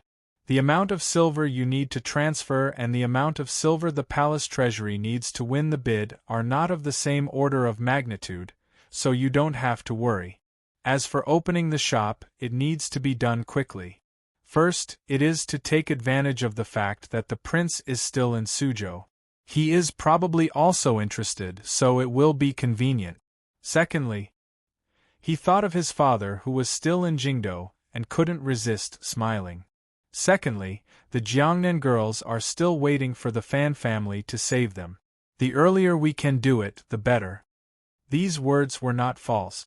Ever since he had set the rules for Baoyue brothel in Jingdo and Lady Shiqing'er had supplemented them, although the girls of Baoyue brothel were still in the flesh business, their lives were much better than before. Their commission was less, and there were regular visits from doctors. They had also signed a new labor contract. The girls of Baoyue brothel were truly grateful to Fan Xian. Once the influence spread, the entire brothel industry in Jingdo began to show a healthy and upward feeling of the rising sun. If Baoyue brothel could truly open a chain in Jiangnan, presumably the Jiangnan ladies would also be very happy with the arrival of Imperial Envoy Fan. Returning to the Hua garden that the salt merchant had happily given up, Fan Xian accepted the hot soup Cici handed him and drank it. Other than sobering up, it also warmed his body. He bent over the table and read a few council reports from the council. He found that the world was peaceful and relaxed. He first let Cici go into the inner room to sleep while he walked out. Putting on a thick jacket, he rubbed his hands and knocked on the door of another room. Not far behind him, the Tiger Guards and 6th Bureau swordsmen quickly hid in the darkness. The door opened with a creak, revealing Haitang's still sleepy face. Without waiting for Haitang to speak, Fan Xian said in surprise, "Sleeping so early?" Haitang smiled slightly and invited him into the room. She turned the smokeless oil lamp a little brighter and quietly said, "This merchant's family is very extravagant, and this bed is also very comfortable. I thought that you would probably get drunk at the welcoming banquet tonight, so I went to sleep first." Fan Xian focused his gaze and found that the clothes the girl was wearing were not very thick. It was only a very plain robe. He furrowed his brows and said, "Wear more. Although your realm is high, the natural cold is not something to be trifled with." Haitang couldn't be bothered to pay attention to him. She yawned and half propped her chin up on the bed. "What's the matter? Hurry up and say it." Fan Xian paused and forgot what he had come to say. Last night, after he had boarded the Jingdo ship, Haitang had disappeared without a trace. It wasn't until the afternoon that she mysteriously appeared in the garden. Had he just come to confirm whether or not she was there? Or was he already used to chatting with this Northern Chi Saint girl like an old friend? "It is very difficult for me to get drunk." Fan Xian was a quick-witted person. He smiled slightly at Haitang's first words. "You know I am afraid of death and cowardly. Other than in front of people I can completely trust, I won't get drunk." "So you can only get drunk at home?" Haitang opened her bright eyes and asked curiously. Fan Xian shook his head. "Other than being able to completely trust myself, I also have to trust that when I get drunk, the people beside me have enough power to protect my safety." Haitang smiled. She knew what he meant. She immediately pitied him and said tenderly, "Don't tell me that in your entire life, you've only gotten drunk in Shangjing's Pines and Crane's Tavern once."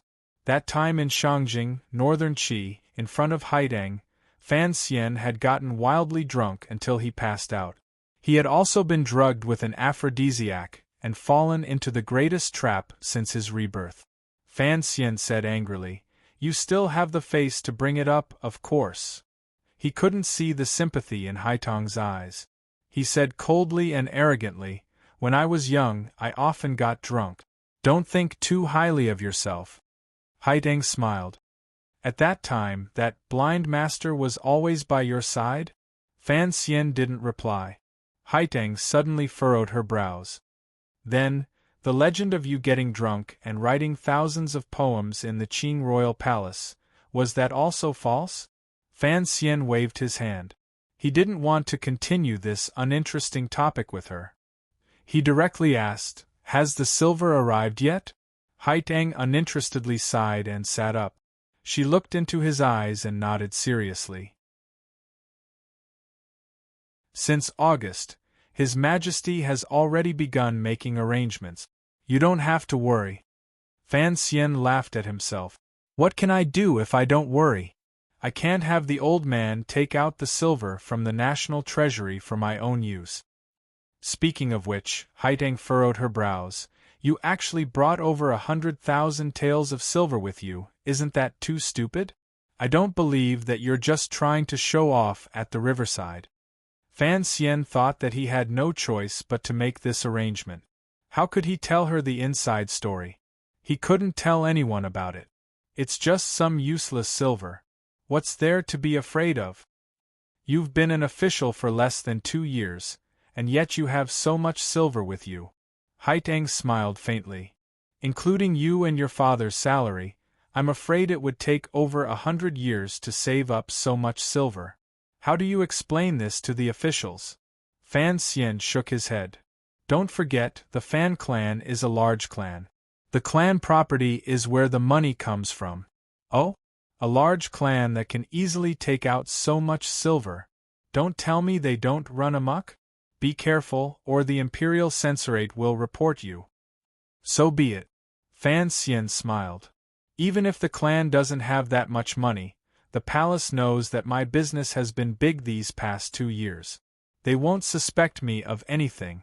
A brothel and a dozen bookstores, can you make that much silver? Haitang asked doubtfully. Don't look down on my second son's ability to amass wealth, of course. I've been an official in court for 2 years and have received a lot of benefit. Basically, it's all buried in that chest. You have to say, if I didn't have the old man to help me move it out of the treasury, I really wouldn't have been able to exchange it for such an orderly amount of silver when I leave the capital. Fan Xian smiled. After the matter is over, the so-called bribe silver will be mixed with this clean silver. The court won't be able to say anything about me. In order to gather enough silver, I searched all the liquid silver in the businesses under my name clean. Right now, Jingdo is really an empty shell. Only now did Haitang know that he had this plan. She couldn't help but feel a bit disdainful. Given your position, why are you so concerned about cleaning up the bribe silver? Mountain people have their own uses. Then you put all the silver in the chest and can't move it in front of everyone's eyes. What will you do when you need money in the future? Fan Xian smiled slightly. Don't I have you? Furthermore, there is also that adorable emperor. This time, the silver he sent into Taiping Money House is not a small amount. I'm sure he won't mind if I take a few to spend. Haitang paused. Only now did she know that when it came to fighting and scheming, she was not below Fan Xian. It could be said that when it came to stealing and playing tricks to earn money, there was a large gap between them and the Fan family. In the next few days, she would have to keep a closer eye on them. The scene was truly ridiculous. Fan Xian and Haitang, 2 figures recognized by the world as elegant and otherworldly, were quietly talking about silver, banknotes, money houses, money laundering, and other topics that reeked of money on a gloomy night in their room. In the main hall of the manor, bright candles hung high. The large chest of silver that represented the spirit of Fan Xian's Jiangnan political declaration was openly displayed there. The people walking by couldn't resist glancing at the chest. However, there were guards everywhere and swordsmen of the 6th Bureau protecting it in the dark. Although hundreds of thousands of liang of silver was enough to make one's eyes drool, if one wanted to steal this chest of silver, the great bandits or greedy thieves might as well just charge into the government treasurer's office and steal the official silver. That way, the chances of success would probably be higher. The chest was open like this, naked and exposed in front of everyone. Inside the chest was a snow-white silver ingot. It gave off a soul-sucking and soul-devouring light. Faintly, a dangerous coldness seeped out from inside. After a few more days, the imperial envoy Fan Xian, who had stirred up all of Jiangnan Road, finally left Suzhou. Taking his people and subordinates, they traveled on the official road toward where the Palace Treasury Transport Company was located in the southwest.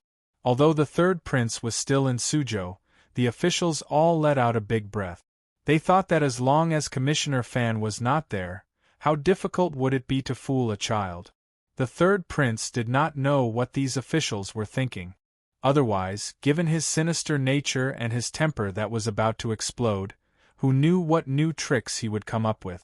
These 2 days, he had been angry in his heart because Fan Xian had not taken him to the palace treasury.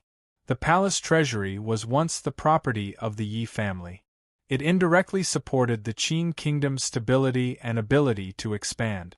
It could even be said that the Qin kingdom relied on the palace treasury to support itself. Thus, that place naturally became the most heavily guarded place in the Qin court.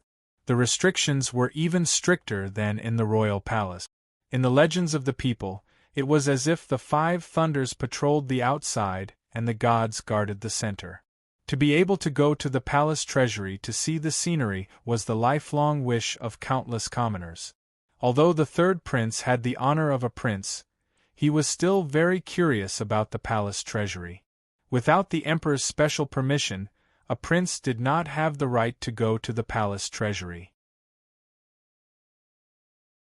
He had thought that following Fan Xian to Jiangnan this time, he would be able to fulfill his wish.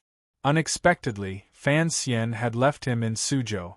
With a slap, a middle-aged scholar, who looked like a learned scholar, crawled out in a wretched state, crying and howling uncontrollably.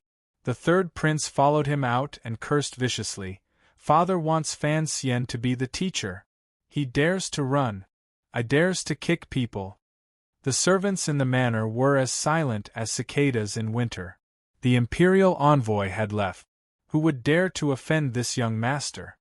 He even dared to kick the teacher the governor's manor had carefully invited.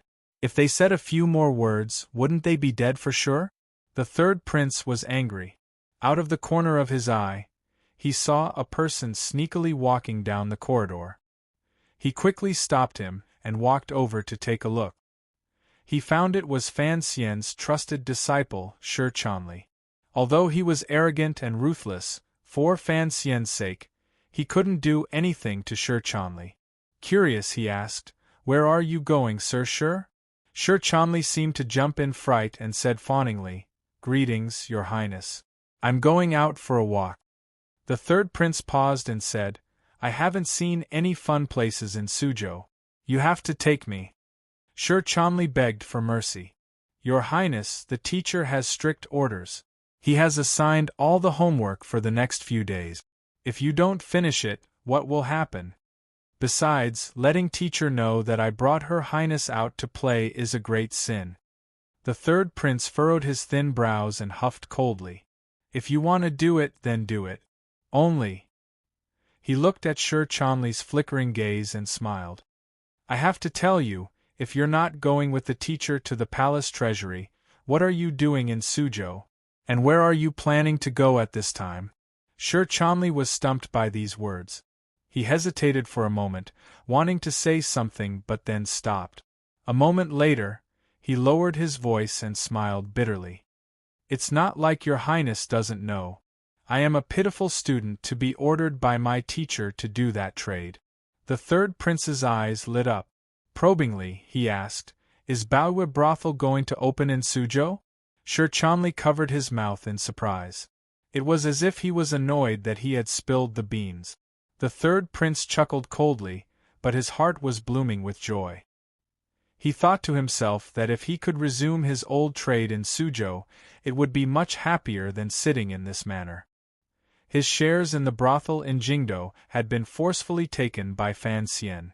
Now that he knew Fan Xian was a practical person with a superficial sense of morality, how could the third prince miss this opportunity? Shi Chanli looked at the third prince's reaction and admired his teacher's meticulous planning.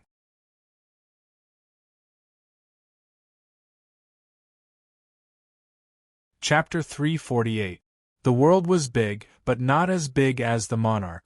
When the monarch was not present, the teacher was great. When the teacher was far away, the gentleman was the greatest. The so-called gentleman was not the opposite of a petty person. Rather, it was a proper son of the monarch. In other words, the third prince, who was still a petty person, was the greatest in Suzhou, so Shi Chanli was not worried. After pretending to be distressed for a moment, he finally agreed to the prince's request. The third prince fiercely ordered the old nannies and eunuchs who had just hurried over from the palace to stay in the manor. He casually brought Sir Chanley and a few guards out of the manor. Seeing the young master disappear through the door, the eunuchs and nannies all trembled in fear. They thought that the commissioner was not here, and the world was about to turn upside down. They couldn't resist silently praying for the commissioner to hurry back. They had no idea that Fan Xian was going to use the third prince's identity to suppress them. It was rare for the third prince to have such an opportunity to have fun, so he was not in a hurry. The group of people changed clothes and pretended to be rich young masters on a trip. Sir Chanley fearfully was given the role of the older brother. Naturally, the third prince was the younger brother. Sitting in the carriage, they circled around Suzhou and saw some good scenery. They also gathered on the lake to look at a few pleasure boats. The third prince's interest finally weakened. The weather is too cold and the girls are wearing too much. How can I see the romance? The noble young master furrowed his brows. Let's go pick a good place first. I have to put in a lot of effort for the business that Fan Xian wants to do. Otherwise, if I say you're taking me around blindly, I'm afraid he'll be angry. Sir Chanley thought to himself that it should have been like this a long time ago. The problem of choosing a location was easy to solve. In any case, it was the busiest place in Suzhou. The group of people desperately dove in and found the busiest street. They looked around and found that many brothels had opened. It was already a developed and familiar place. Thus, they decided on a general direction. Then, in this large area, they picked the clearest building to look at. They looked at the most imposing one. This group of people easily found their target. It was a restaurant that took up the best position on the street. It was an extravagant 3-story building. The building was wide, and behind it, one could faintly see the walls of the courtyard. It took up a lot of space. The third prince waved his hand and said, "Stop looking. I think this is the best location." Sir Chanley's heart was filled with joy. He had been managing the Baoyue brothel in the capital for a while now, but he never thought that picking a location for a store with a prince would be as efficient as this. With money and power, he did things efficiently. But as he stood at the entrance of the restaurant, he thought of something and said in a low voice, "This place is too eye-catching. I think there must be someone behind it." The third prince was taken aback and asked, "Who in this world has a more powerful background than my family?" Sir Chanley opened his mouth wide and didn't say anything for a while. He forcefully swallowed the mouthful of blood and carefully said, "What if there are people from the governor's manor or the inspector's family? Although your highness doesn't care much, you still have to give these officials some face." Although the third prince was young, he was not a muddle-headed person. He thought that this was indeed the case. Governor Xueqing was not someone he could easily offend. Besides, his group of people had come thousands of li from Jingdou. If they wanted to steal the face of the Jiangnan officials, it would probably not look good. But, he looked at the location of the restaurant. The more he looked, the more his heart itched. The more he looked, the more beautiful it seemed. He furrowed his thin brows and thought for a while. He then said, "We still have to ask. If we let go of this place with good feng shui, even if Fan Xian doesn't feel bad about it, I will feel bad for many days." This group of people had already stood outside the restaurant for a while. Just by looking at the layout, they blocked the entrance of the restaurant. They didn't eat and only sniffed. Although Suzhou was mixed with all sorts of people, there was no such thing. The group of people pointed and whispered at the entrance of the restaurant. They immediately attracted the attention of the people on the street. However, seeing the other party's bright clothing and powerful guards, they did not look like Jianghu figures. Thus, the merchants on the street restrained their gossiping hearts. Only the shopkeeper of the restaurant had no choice but to walk out. Piling on a professional smile, he asked, "Everyone, would you like to come in and try our signature dishes? Our Bamboo Garden Restaurant and Jiangnan Restaurant are known as the second floor of Suzhou. We do indeed have some pretty good food. He saw that the people in front of the building seemed to be foreigners, and their statuses should not be ordinary, so he responded carefully. This bamboo garden restaurant had its own background, but businessmen naturally had a clever heart. He only talked about business, and his words did not have the slightest intention of blaming the other party for blocking the entrance of the building. Sir Chanley was surprised. He smiled warmly and said, "I am truly sorry. I was distracted for a moment. Please don't blame me, shopkeeper." The shopkeeper quickly said, "You are too polite." The third prince was impatient to take things so slowly and said, "Let's go in and sit and talk." He led the group of people into the restaurant. At the end, he threw out a few words, "Shopkeeper, arrange for a quiet room. There are some things I would like to ask for advice on." The shopkeeper was surprised. He thought, "Your elder brother hasn't said anything yet, why did I speak first?" Sir Chanley coughed a few times to cover it up and followed him into the restaurant. The group had yet to sit down in a room in the restaurant when the shopkeeper personally came in to greet them. The third prince didn't waste words and asked straightforwardly, "Shopkeeper, are you selling this restaurant or not?" The shopkeeper was quite surprised today. He thought to himself that this young master's tone was not small at all. However, he had dealt with many difficult matters in this life. He smiled humbly and said, "Young master, the business of this restaurant is quite good. The owner doesn't seem to have any intention of turning the tables." "May I ask for the owner's name?" Sir Chanley was secretly angry at the prince's impatience and changed the subject to ask warmly. The shopkeeper replied neither humbly nor overbearingly, "The owner's surname is Chien." After the shopkeeper left, Sir Chanley furrowed his brows and said, "This is my first time in Suzhou. I have no idea what the relationship is, and I don't know who the Chien person is." The third prince stood up and pushed open the window in the room. His expression couldn't help but freeze as if he had seen something strange. Sir Chanley was suspicious and walked behind him to look out the window. For a moment, he couldn't help but freeze where he was. Outside the window was the back garden of Zhuyuan restaurant. In the garden was a flat lake. Although the surface of the lake was not wide, it was quiet and secluded. There were courtyard walls on both sides that separated it from the busy market. The grass in the courtyard was not green, but one could imagine the beautiful scenery of spring. "It really is like..." The two of them opened their mouths and sighed at the same time. The "like" here was, of course, referring to the setup of the back of the building that was very similar to the setup of Baoyue brothel in Jingdo, particularly on the grass.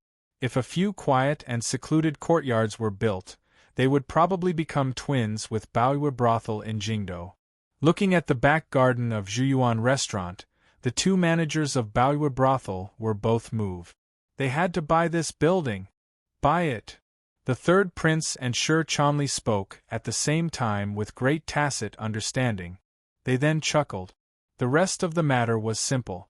After they returned, they would think of a way to find out the background of this Zhuyuan restaurant. They could only hope that the other party's background was not too powerful.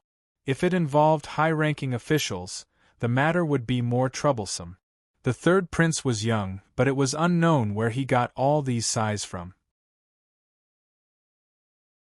If Fan Seizure was here, I'm afraid he would have to fight a lawsuit with the owner of this restaurant. He would point at their nose and scold them for shamelessly copying their design. Sir Chanley thought about it. Second young Master Fan was indeed like this. He couldn't help but burst into laughter. "What are you laughing at?" The third prince glared at him. "My second cousin is even more sinister than my eldest cousin. Of course, neither of them are kind people. They forcefully played the trick of a cicada shedding its carapace. They bullied me because I was young and stole my shares.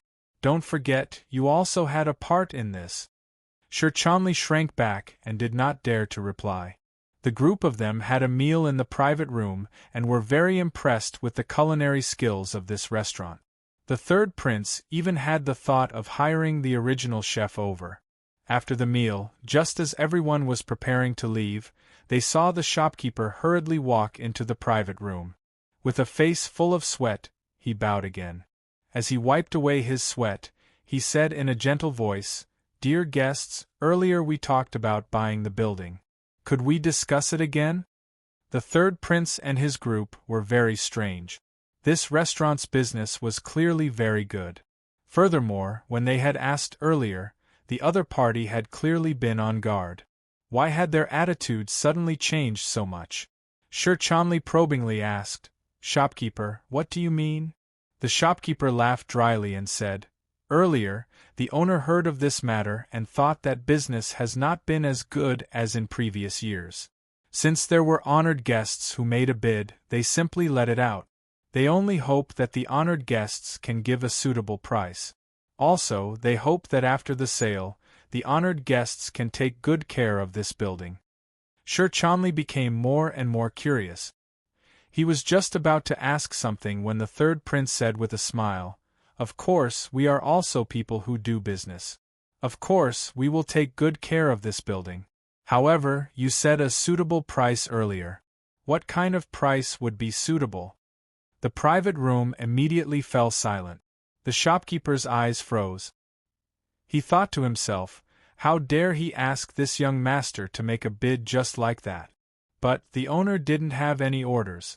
How could he make a bid? Looking at the owner's intentions, he was certainly planning on giving it away with both hands, but the other party didn't seem to notice.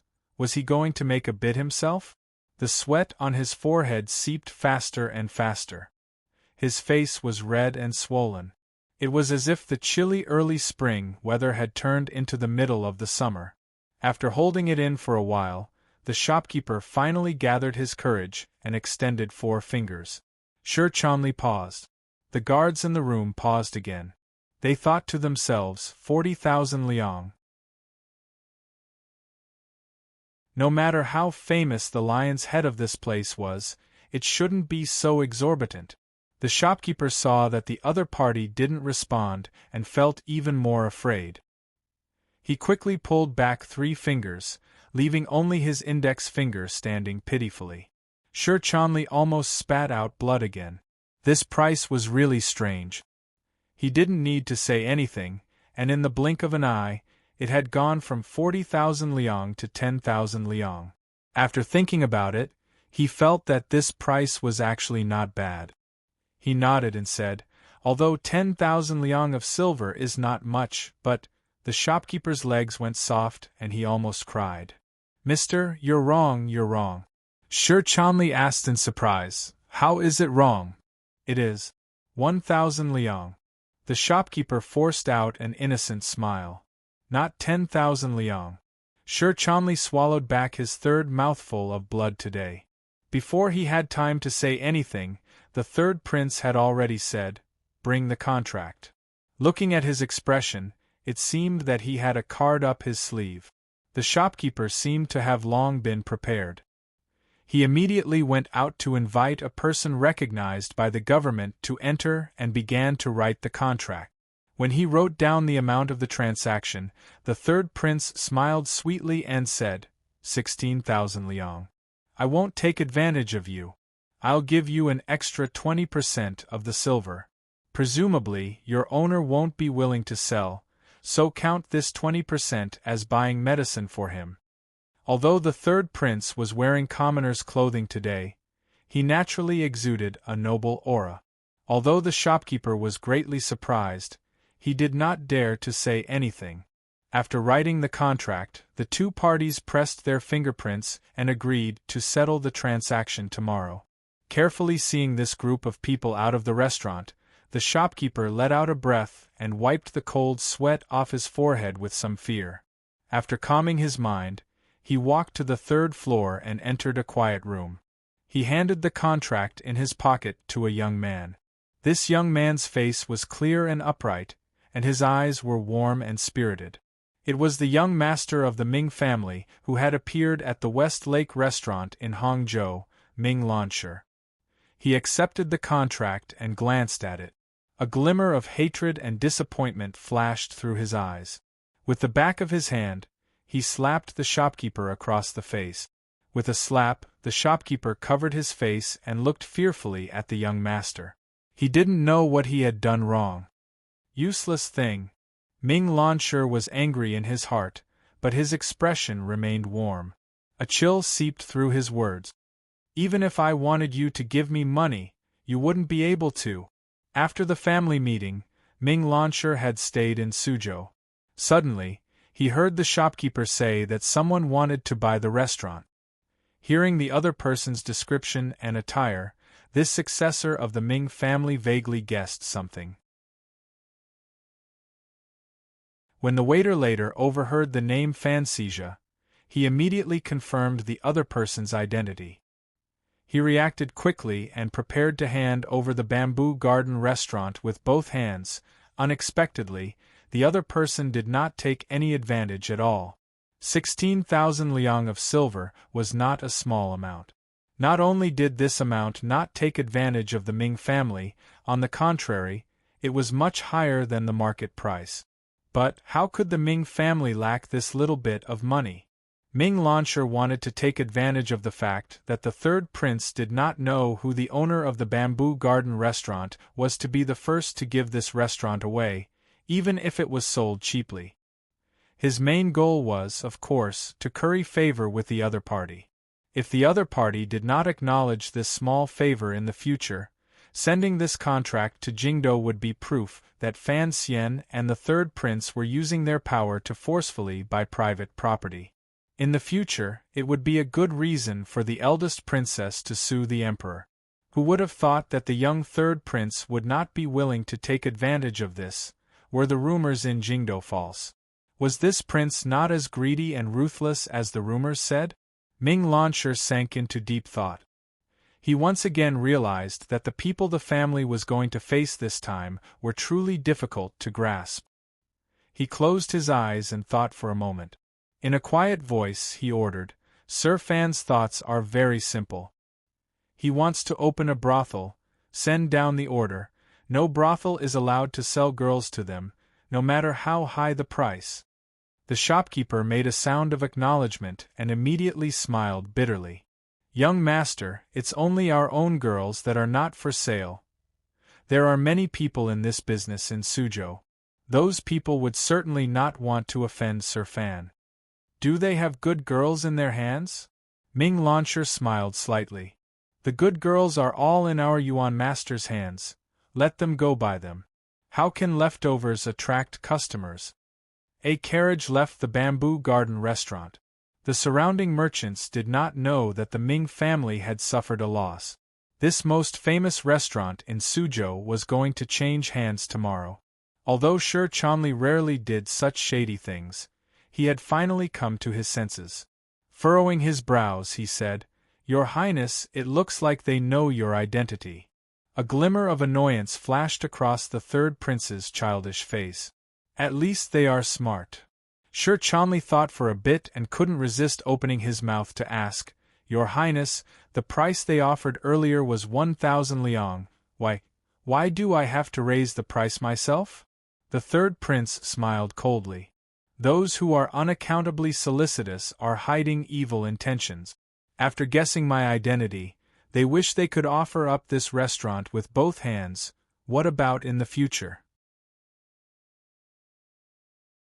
I'm afraid what they are asking for is not as simple as this restaurant.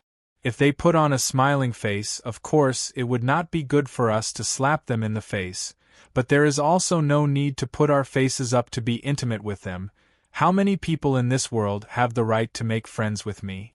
Shi Chanli shook his head and said, "I wonder who the owner behind that restaurant is.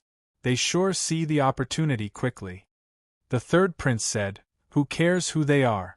If they want me to take advantage of them, they must be someone who wants to take advantage of me. You have to remember this. In the future, when you go out, don't randomly take advantage of others. Be careful of bringing trouble for Fan Xian."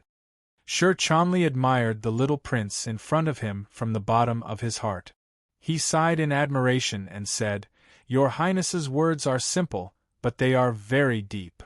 The third prince scolded in a clear and childish voice, "Don't flatter me. It's not easy for me to pretend to be a commoner, and now I've been seen through. I don't feel good about it." Sir Chandler thought to himself, "You want to buy the restaurant as soon as you enter at such a young age. Is this the tone you should use to hide your identity?" He also thought that the prince in front of him was so young, yet he was able to resist not taking advantage of tens of thousands of liang of silver. It seemed to be a far cry from the sinister personality he had when he was in Baoyue brothel. A glimmer of doubt involuntarily flashed through his eyes. He didn't know if the third prince saw his expression, but he continued, "Fan Xian once said, whenever I take advantage of the people of this world, in the end, the people of this world will take advantage of the court, and if the court is taken advantage of by others, then I am an idiot who is willing to take out my own silver for others to spend." Sir Chandler was silent. He was secretly worried for his teacher. As a prince, he had established this kind of thinking. Naturally, it was telling this prince that the interests of the court would be his own interests in the future. What did this mean? The crown prince was still on the throne. Not noticing the fear in Sir Chandler's heart, the third prince smiled shyly and said, "Teacher once said that a gentleman loves money and takes it in a proper way. The wealth of a ruler is hidden under the heavens. Why take it?" Sir Chandler swallowed back the fourth mouthful of blood from his hidden injury. His eyes stared at the green banner that floated endlessly outside the carriage window. Forcefully suppressing the hidden fear in his heart, he pretended he hadn't heard these words. "Doing business can be seen as a hobby," the third prince chuckled. The third prince chuckled and said, "Old Sir, your courage is much smaller than that of my two cousins. You are not made for doing business." Sir Chandler shifted his body to let the slightly damp clothes on his back breathe in. Smiling bitterly, he replied, "Your Highness is right." The third prince called for the carriage to stop and said, "We have arrived at the money house. You go to your work. I will return to the manor first." A sinister smile rose to the child's face. No one knew what he was proud of. Watching the carriage leave into the distance, Sir Chandler quietly let out a breath and called for the two guards following him to wait outside. He tidied up his clothes slightly and walked toward a branch of Taiping Money House. Not far behind him was the Zhaoshang Money House that had just opened a few months ago. Although the entrance was cold and deserted, it exuded an aura of nobility. The brand-new green banner seemed to be mocking Sir Chandler's pedantry and ignorance. "Chicken has 2 yolks. Eat half first." Putting aside what new and surprising things Sir Chandler would encounter in the money house, outside the jurisdiction of the Palace Treasury Transport Company far away from Suzhou, there was a massive group of carriages carrying over 100 people. It was currently moving forward with difficulty in the dark and cold rain of early spring. The Palace Treasury Transport Company was different from the salt and tea companies. First of all, they had more work to do and their profits were greater. Furthermore, they were the only one of the 3 that had actual land. The Palace Treasury produced all kinds of factories and workshops, which required a large amount of land. Ever since the court carved out a piece of land in North Min many years ago, it had gradually become a special region. Its area was larger than a small province, and its position was very special. Because they were worried that the Palace Treasury's manufacturing techniques would flow out of the country, the Qing court had put in a lot of effort in the work of protecting the Palace Treasury. For the territory the Palace Treasury governed, the Qing kingdom carried out a completely sealed management. They had set up a total of 5 blockade lines. The outermost line was the local Jiangnan Army and Navy. The inner 4 lines were each set by the Qing military and the Overwatch Council. They monitored each other like a multi-layered fruit cake. As for the transportation lines going out, other than the strict supervision on the surface, there were countless spies planted in them. Countless eyes, whether in the light or in the dark, were watching the Cui family, the Ming family, or some other giant agent merchant. Even though the Qing kingdom had spent so much power, it still could not stop the greedy gazes of other countries. During these decades, countless things had happened to the palace treasury, and the Qing kingdom had paid a heavy price for it. First, it had to spend a great deal of silver each year to station troops and defend. Secondly, during these decades, for the sake of the Qing kingdom's prosperity, thousands of lives had been lost. The battle of stealing intelligence and anti-commercial espionage was particularly bloody in this world. It seemed that this battle would never end. The Overwatch Council was the organization that had paid the greatest price in this battle. No one knew how many spies had died in the dark. Fortunately, it ensured that the palace treasury was still safe up to this day. The previous head of the 4th Bureau, Yan Ruohai, and the current head of the Jingdo garrison, Qin Heng's brother, Qin Shan, were the people in charge of setting up the defenses. The two of them had once boasted that other than being unable to do anything to a great grandmaster, not even a mosquito that had been stained with perfume could fly out of the palace treasury's defenses. The group of carriages was undergoing the last inspection. Fan Xian lifted the curtain and looked at the hydraulic machinery by the river not far away. His eyes narrowed slightly. Although it was just some initial and crude industry, the need for power could not be separated from water. A chill appeared in his narrowed eyes. He didn't turn around. Warmly, he said, "I brought you in for my own safety. I don't want you to go into the various workshops to watch the excitement. If you are discovered, you should know how serious the consequences are. Even if you are a superior 9th-level ace, you may not be able to escape the pursuit of the power here. Furthermore, although my injuries are only half-healed, I will still personally act." Behind him, Haitang, disguised as a serving girl, smiled slightly and glanced at Cece beside her. She didn't say anything. "Want a monthly ticket, want a monthly ticket, want a monthly ticket, want a monthly ticket P."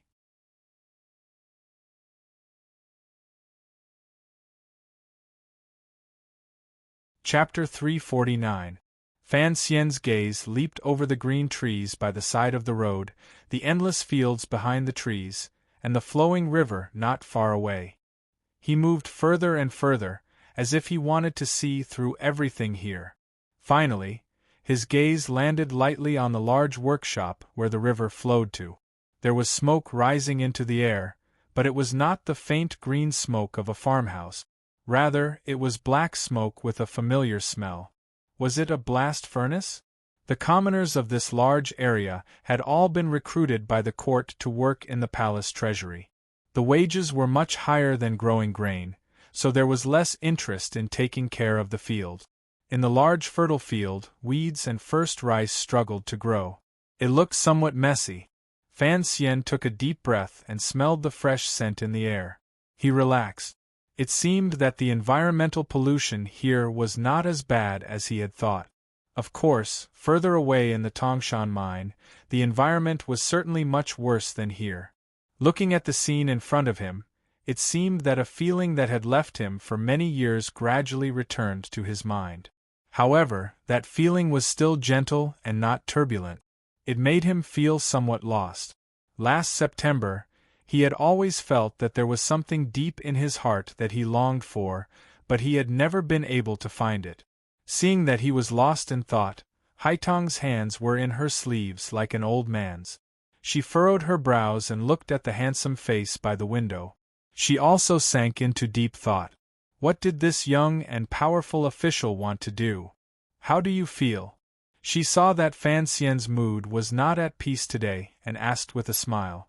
Fan Xian said quietly, "I should be the one asking you that." Haitang smiled.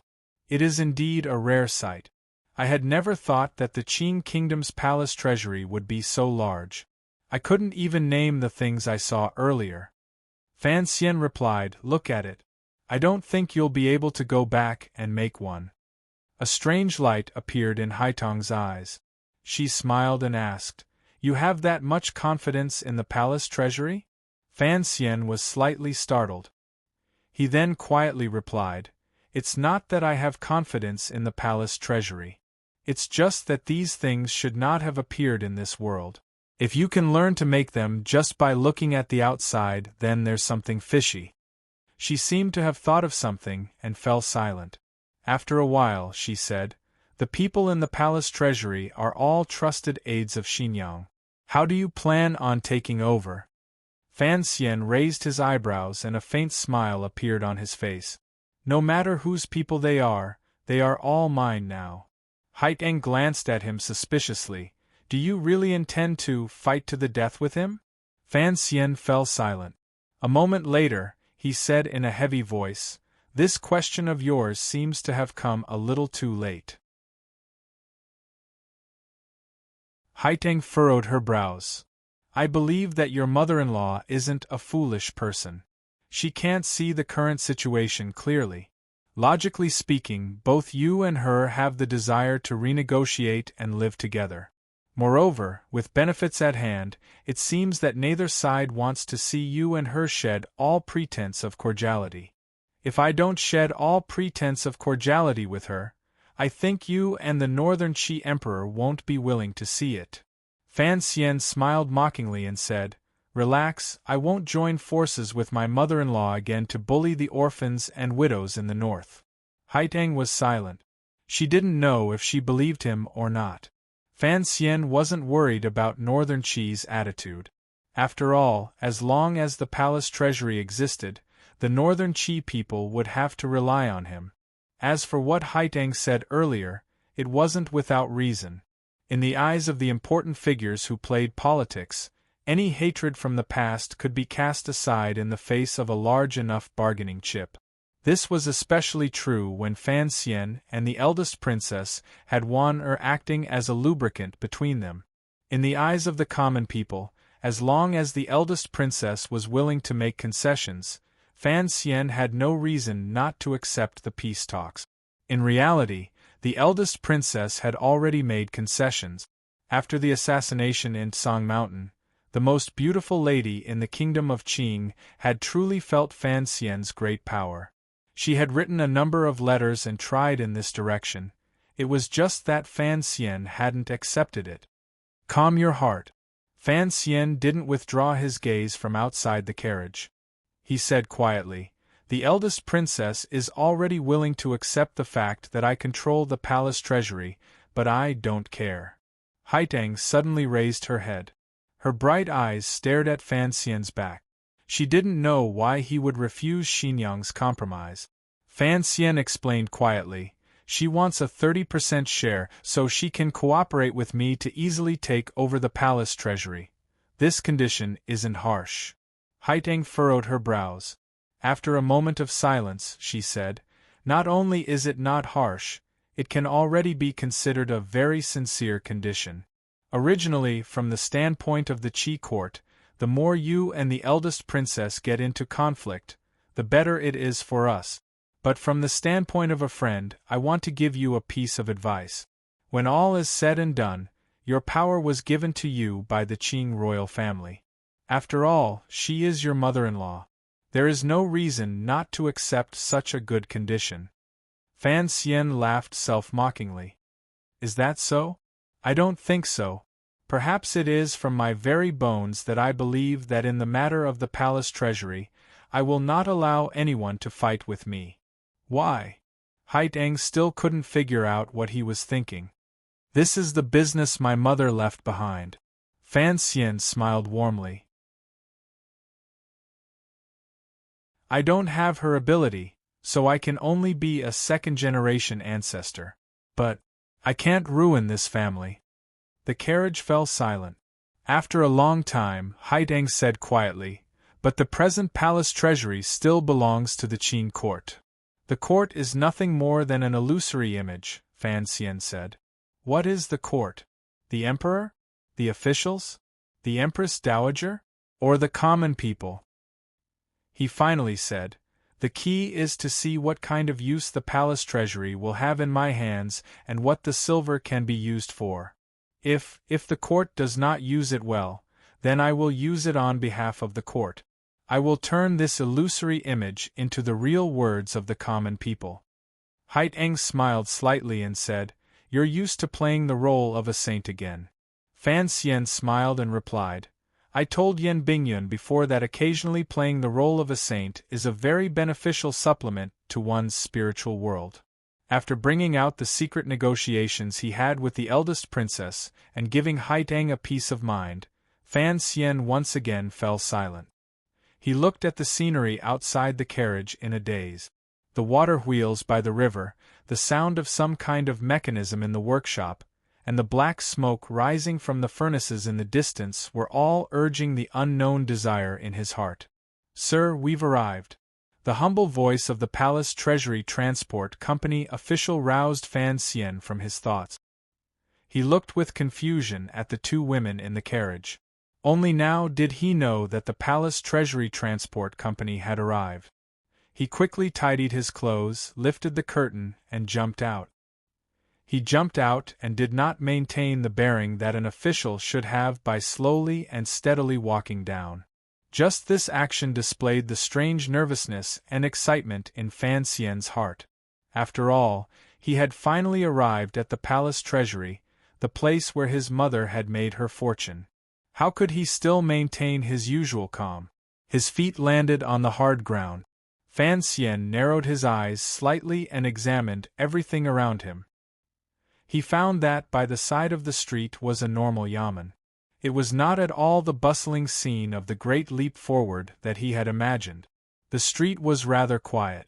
Although the buildings around him were new and beautiful, it did not seem like a construction site. Perhaps the transport company official responsible for welcoming him from Suzhou had seen this kind of attitude from Jingdou officials many times and carefully explained, "The 3 workshops are still far from the yamen. Sir, please rest today. Tomorrow you can go down to inspect." Fan Xian was a bit disappointed. He had planned to go blow glass, weave cotton, and shake hands with the workers today. He didn't think he would have to wait another day. The yamen's doors were all opened. The Palace Treasury Transport Company, as well as the officials of the Overwatch Council responsible for security, split into 2 lines to welcome the imperial envoy's arrival. Fan Xian walked in first. Gauda brought a few tiger guards and followed silently behind him. A group of 100 or so people had been settled down in a short amount of time. It looked like the palace treasury's operations were still very fast. Haiteng and Cici were brought to the back residence. In addition to the new servant girls they had bought on the way, the previously quiet manner of the transport company immediately became lively. After the officials paid their respects to Fan Xian, everyone took their places in the yamen and waited for Fan Xian to speak. Fan Xian was not very familiar with the situation in the palace treasury. Furthermore, this was the first time he had opened a yamen, so he felt it was strange. He indicated for Su Wenmao to represent him and say a few useless words. He then had everyone disperse and wait for the yamen to officially open the next day. After returning to the back residence, he didn't have time to familiarize himself with his own official residence. At the first instant, he summoned the Overwatch Council's resident commander of the palace treasury. This official was about 40 years old and had a head of white hair. It looked like the palace treasury's security work was truly exhausting. He indicated for him to sit and didn't waste words. Very straightforwardly he asked, "Tell me the situation." This Overwatch Council official was under the jurisdiction of the 4th Bureau. Since last autumn, he had already received the Yen father and son's secret letter and had long made preparations. Seeing Fan Xian's questions, he quickly dug out everything he knew. Of course, he understood that Commissioner Fan had just come to the palace treasury and did not have many trusted aides. If he wanted to quickly take control of the situation, then he had to find someone trustworthy in the treasury. As an official of the Overwatch Council, he was in a favorable position. Naturally, he had to quickly climb up in order to not waste the opportunity heaven had given him. Fan Xian listened and nodded his head repeatedly. This Overwatch Council official's words and actions were very nimble. In their conversation, he had clearly explained the current situation of the palace treasury. The duties of the 3 workshops and the factions of the various treasurers were all left out. Why has the palace treasury lost so much these years? Fan Xian was born daring. He asked this kind of question openly, not caring at all that it was inconvenient for the Overwatch Council official in front of him to speak. The Overwatch Council official's name was Danda. In front of Fan Xian, he didn't dare be too daring. How could a lower-level official like him explain the palace treasury's matters in a few words? However, he still said after some deliberation, "Actually, it can't be considered a loss. It's just that the taxes sent to Jingdo have indeed decreased by a few %."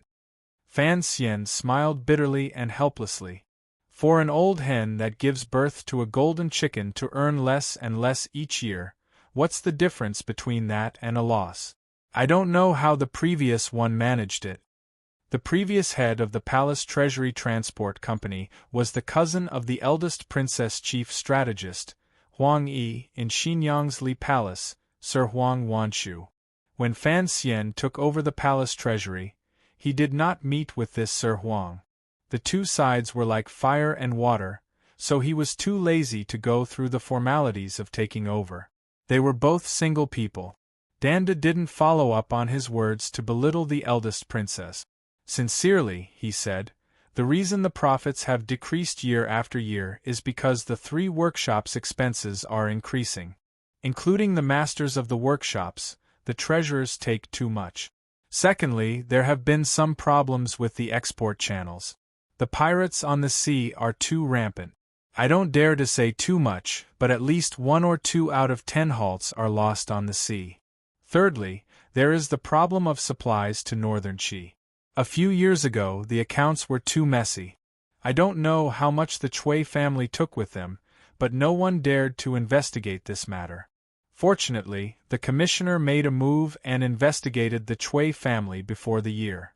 Just this alone could save the court a lot of losses. Fan Xian listened with interest, but he knew very well in his heart that what pirates? It was all a trick of the Ming family stealing their own goods.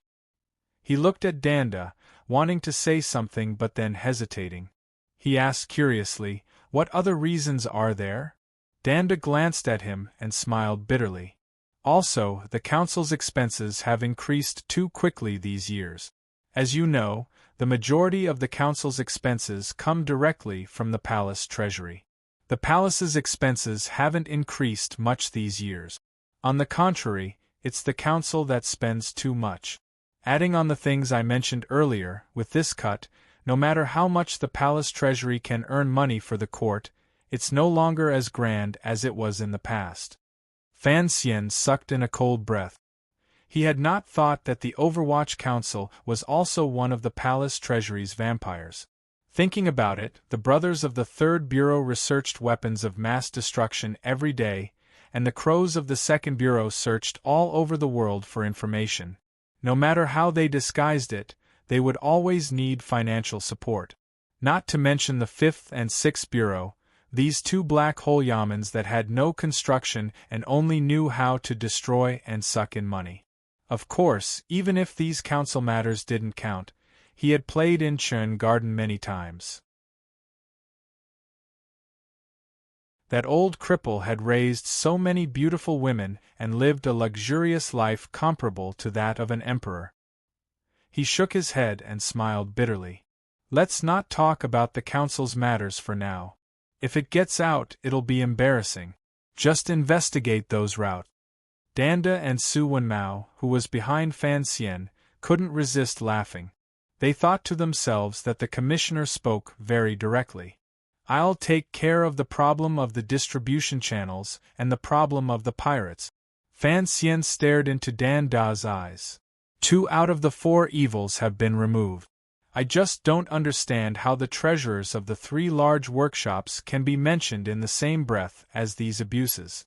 Those officials stay in Jiangnan for a long time and are not allowed to leave without permission. It is indeed hard work. It is right that the court gives them a generous salary. Danda didn't dare meet his eyes. He lowered his head and said, "The 3 large workshops are responsible for all production in the palace treasury. Those goods were all made by them, so what?" Fan Xian smiled coldly. "Do they dare to use this to threaten me?" "Naturally, they don't dare to threaten me," Danda replied with a bitter smile. "But the court's management of the palace treasury is strict. All the processes, ingredients, and recipes are only known to the upper, middle, and lower levels of the treasurers. The things in their heads are like the court's silver production machines. As long as they use a bit of cunning, they can reduce the output of the palace treasury. Thus, their positions in the palace treasury have always been special. The court also looks at them differently, so much so that they are somewhat arrogant." "Oh!" Fan Xian narrowed his eyes in amusement. He thought to himself, even those little helpers from the Yi family had now become technocrats who monopolized and became rich? If this isn't threatening, then what is? Fan Xian increasingly felt that this matter was absurd and funny. He chuckled and said, "Then, how did the eldest princess deal with these treasures in the beginning?" Danda thought for a bit and furrowed his brows. The eldest princess only wanted the output not to drop. She basically did her best to satisfy the requests of the treasurers. She also raised their positions very high. Of course, if there were any treasurers who didn't know their limits, the eldest princess would have her methods. 6 years ago, she killed 7 treasurers who caused trouble in one go. From then on, the treasurers learned to silently make a fortune. They don't have a good attitude toward us officials of the same level, but they still don't have any disrespect toward the court." Fan Xian smiled coldly. "Arrogant? A very high position, then the first thing I can do is knock them into the dust." He was a bit angry in his heart. His mother-in-law was indeed not made to be a manager. She had managed such a large enterprise to such a state. No wonder the emperor complained every day, and his father also had headaches about the empty national treasury. Danda jumped in fright. He thought to himself that the commissioner was still young. If a new official took on new responsibilities and calmed his anger with lightning, he would truly offend all of the treasurers. Putting aside the palace treasury's distribution channels, it would probably be difficult to guarantee their own output and the quality of their goods. He raised his hands in a salute and said in a low voice, "Sir, please think carefully. There is no harm in responding to them with a soft heart and then slowly planning. I can't plan slowly. 10,000 years is too long. I have to seize every moment. In 10 days, I have to return to Suzhou to preside over the opening of the palace treasury to welcome the bids. If I don't beat the dissatisfied people in the palace treasury into submission in these 10 days, how will you manage things in the future? I don't have the interest to come to this place every day." Danda said with a pained expression, "This matter is not easy to deal with. Even if we beat the treasurers into submission on the surface, they will secretly do something in the workshop. They don't even need to do anything to lower the palace treasury's output.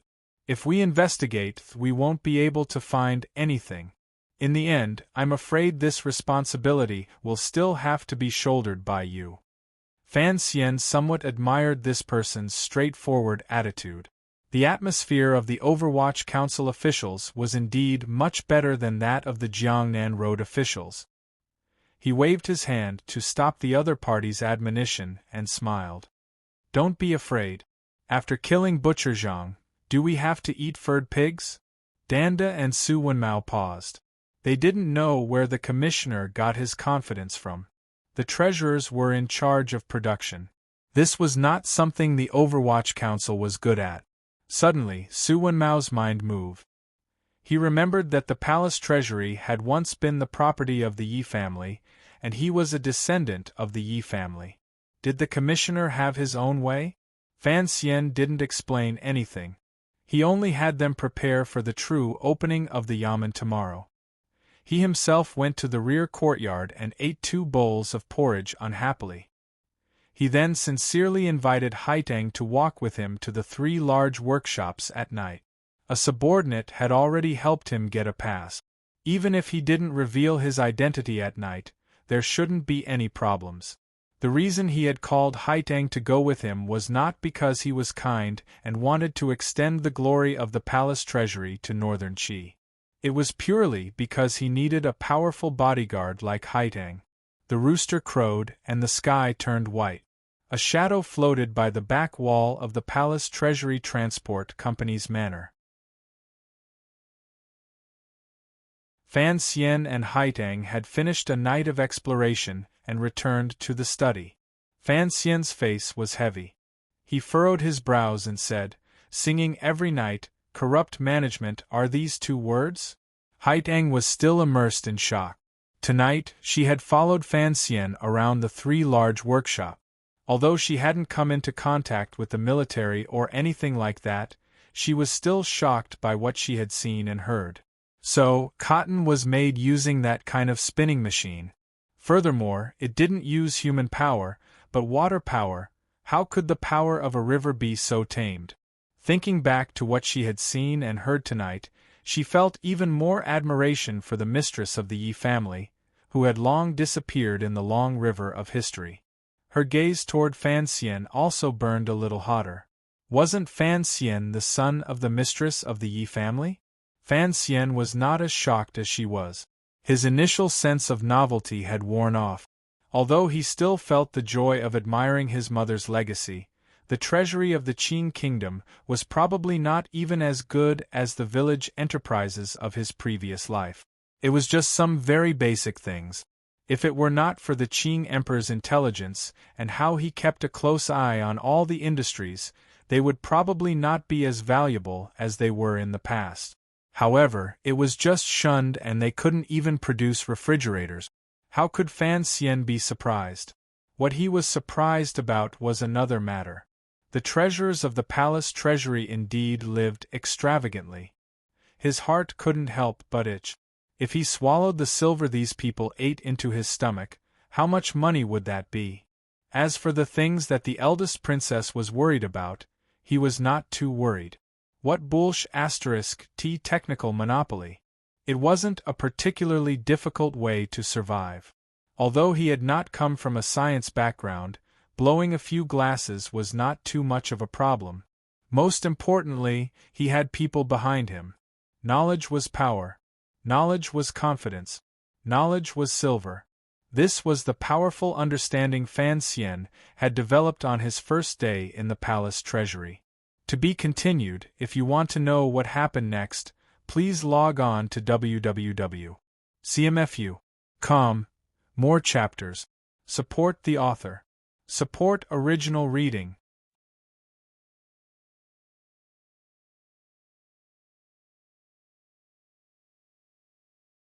Chapter 350. The Qing National Treasury Transport Company was the most famous independent kingdom within its borders. Although the officials were all sent from Jingdo, because they were far away in Jiangnan and there were too many temptations within, no matter what rank an official came from outside, in the end, they would all be assimilated by this enormous and alluring golden nest. Perhaps the officials of the Overwatch Council were better, but the officials within the transport company had long become one of the pillars of this independent kingdom. No one wanted any change to happen to the palace treasury. Even though the emperor had given an edict for the palace treasury to be transferred from the eldest princess of Xinjiang to Commissioner Fan, although these palace treasury officials had been the eldest princess' trusted aides for over a dozen years, they were not afraid of Fan Xian's arrival. They thought that as long as they did their superficial work well, presumably Sir Fan Jr. would not touch the foundation of the palace treasury. The trick of changing the emperor and changing the court officials would not play out. What was the foundation of the palace treasury? It was not the mountains of gold and silver, not the laboring workers, not the merchants on the outside, but the high-level craftsmen and treasurers of the 3 large workshops. The 3 large workshops of the palace treasury were spread across the various provinces of Jiangnan. The first workshop was responsible for producing glass products, handicrafts that required high precision, porcelain goods, extremely expensive perfume, famous spirits that had been steamed over and over again, and many more. Things like glass products could be expanded into countless products. In short, they could be called luxury goods producers. The second workshop was responsible for producing large amounts of cotton cloth, gauze, researching rice seeds, forging good steel, and major production. The combination of the first and second industries was mainly producing daily necessities. The third workshop was the most heavily guarded of the three workshops. It was responsible for producing ships and advanced military equipment that the military needed. For example, the lightweight repeating crossbows that the Black Knights were currently equipped with were provided by this workshop. Further away, the Third Bureau of the Overwatch Council and the Research Department of the Palace Treasury were still endlessly developing gunpowder. However, ever since the Yi family had opened the workshop, the development of gunpowder seemed to have gone down a wrong path. At present, the Overwatch Council could only use a cart of gunpowder as cannon and had not invented firearms. No one knew if it was because the people of the Qing Kingdom were not smart enough or if that Yi woman had done something bad in the past. The three large workshops were just a rough description. There were countless related products scattered densely across North Min, producing goods endlessly.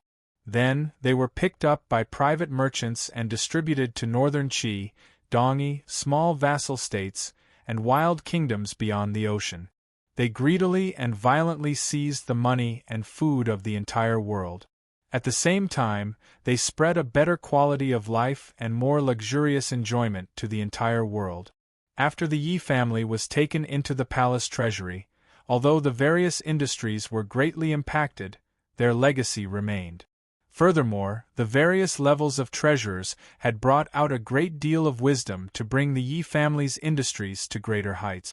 This curve reached its peak 17 years ago. Of the entire Qing kingdom's financial income, 40% came from the palace treasury. It was only in recent years that this number had declined slightly. However, it was still the Qing kingdom's largest source of financial income. To borrow a common phrase from a certain world, the palace treasury was the engine of desire that pushed the Qing kingdom forward. It was precisely because the treasurers, an unranked official, had a very important effect on the palace treasury's production. Additionally, the eldest princess herself was a woman who traveled the world by scheming. She was not good at using a mountain-splitting knife to carry out management. Thus, over the years, all kinds of situations had overlapped and made the treasurers the most special group of officials in the Qing kingdom. The lowest level of workers in the palace treasury did not earn much money. Even the officials responsible for management were not very arrogant. Only the treasurers, other than a generous salary, enjoyed all kinds of allowances and various bonuses. It had to be said that this was the result of the eldest princess raising wolves with high salaries. It also had to do with the chaotic management of the court these years. In the Palace Treasury Transport Company, the treasurers were truly like local tyrants. Although they did not appear arrogant on the surface, they secretly took money, exploited workers, and scattered the money they obtained through the money houses on the periphery into the wilderness. They had already taken up a lot of land in the surrounding provinces. As for how many shameful methods they had used, no one knew. Additionally, these treasurers in the palace treasury bullied the lower-level workers and took advantage of men and women. The higher-ranking treasurers paid attention to their face, but the middle-ranked 30-year-old treasurers were naked and shameless. One of the treasurers Fan Xian found in the middle of the night had 12 concubines at home. As for how those 20-year-old concubines came about, who could say? They only knew that every year there would be workers making trouble. As for those who complained, they could not be counted. However, the palace treasury was special. Often, the victims of these complaints could not leave the palace treasury. Even if they were lucky enough to make it to Suzhou, they would always be fooled by the court. Offending good people was a small matter, but offending the treasurers was a big matter. This was the consensus of the Jiangnan Road officials. Thus, after the new head of the Palace Treasury Transport Company, the imperial envoy Fan Xian, arrived at the North Min Yamen, the lower-level workers and commoners who held a bone-deep hatred for the treasurers no longer beat the drums and cried out their grievances. Instead, they looked coldly at the door of the yamen. A glimmer of dark fire flashed through their eyes. The moment the fire appeared, the sound of firecrackers rang out, and red confetti filled the air. The front door of the North Min Palace Treasury Transport Company yamen slowly opened. Dozens of officials dressed in formal robes filed in amidst the slightly smoky smell. They split into 2 rows and bowed respectfully to the young official in the middle. Fan Xian brought out the imperial edict, brought out the sword, showed his identity as the imperial envoy, and explained the rules of management. He looked at his subordinates below and pressed his hands together. "Sit.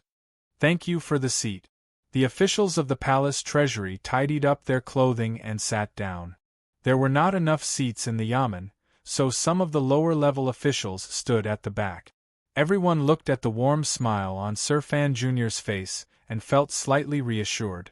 Furthermore, they did not see the Overwatch Council's wolf-like Jingdo officials. Their slightly wary minds immediately relaxed. Fan Xian narrowed his eyes and looked down. Very easily, he found his target among the crowd of officials. There were about 5 or 6 people. There were 3 people with dark complexions. They wore normal clothes with belts tied tightly around their waist. They sat there respectfully. It was clear that these 3 people did not have official positions, yet they sat among the crowd of officials. Furthermore, from their appearance, it was clear that they often went in and out of the workshops. It was a bit of an eyesore. Fan Xian's eyes were particularly sharp. He saw a glimmer of indifference and disdain toward him in their seemingly respectful and cautious manner. It was an expression of great confidence. He smiled slightly. Someone as calm and sinister as him would not be angered by the other party's expression. However, since the other party had been raised by the eldest princess for so many years, and he wanted to completely control the palace treasury, he had to knock them down a peg or 2. He first put aside the 3 people and told the officials about the court's intentions. He then chatted a bit with the military representative sitting to his right. This military official was a distant relative of the Yi family. Although the Yi family seemed to have been forced to the second prince's side by the emperor due to the existence of Yi Linger, the relationship between Fan Xian and the Yi family was still passable. Thus, the Yi family general was particularly respectful toward Fan Xian. Presumably, the family in the capital had given him some orders. After all the official matters had been said, Fan Xian suddenly quieted down. He raised his teacup and took a sip. The Qing kingdom did not have the custom of serving tea to send off guests. The officials knew that Sir Fan must have something important to say, so they all quieted down. Everyone already knew that Sir Fan Jr.'s inaugural speech in the bamboo sheds at the Suzhou docks beside the river had already shocked all of the Jiangnan Road officials. They couldn't help but be curious about his words today. The palace treasury is truly a strange place, Fan Xian said with a smile. The officials also smiled along. The deputy added, "In the wilderness there is only knocking and banging. Although it is annoying, it is different." Fan Xian also smiled.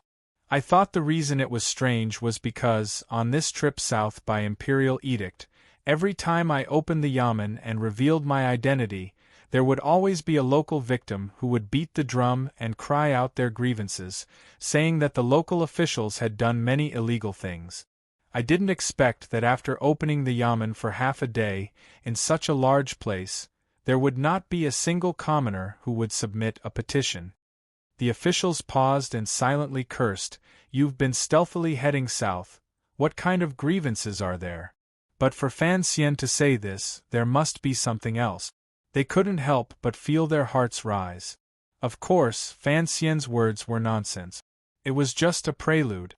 "I am greatly gratified that, under the governance of my colleagues, the palace treasury is clean and tidy. There is no illegal activity. It is truly rare. The officials' faces heated up. They repeatedly said they didn't dare to. Fan Xian's face did not darken.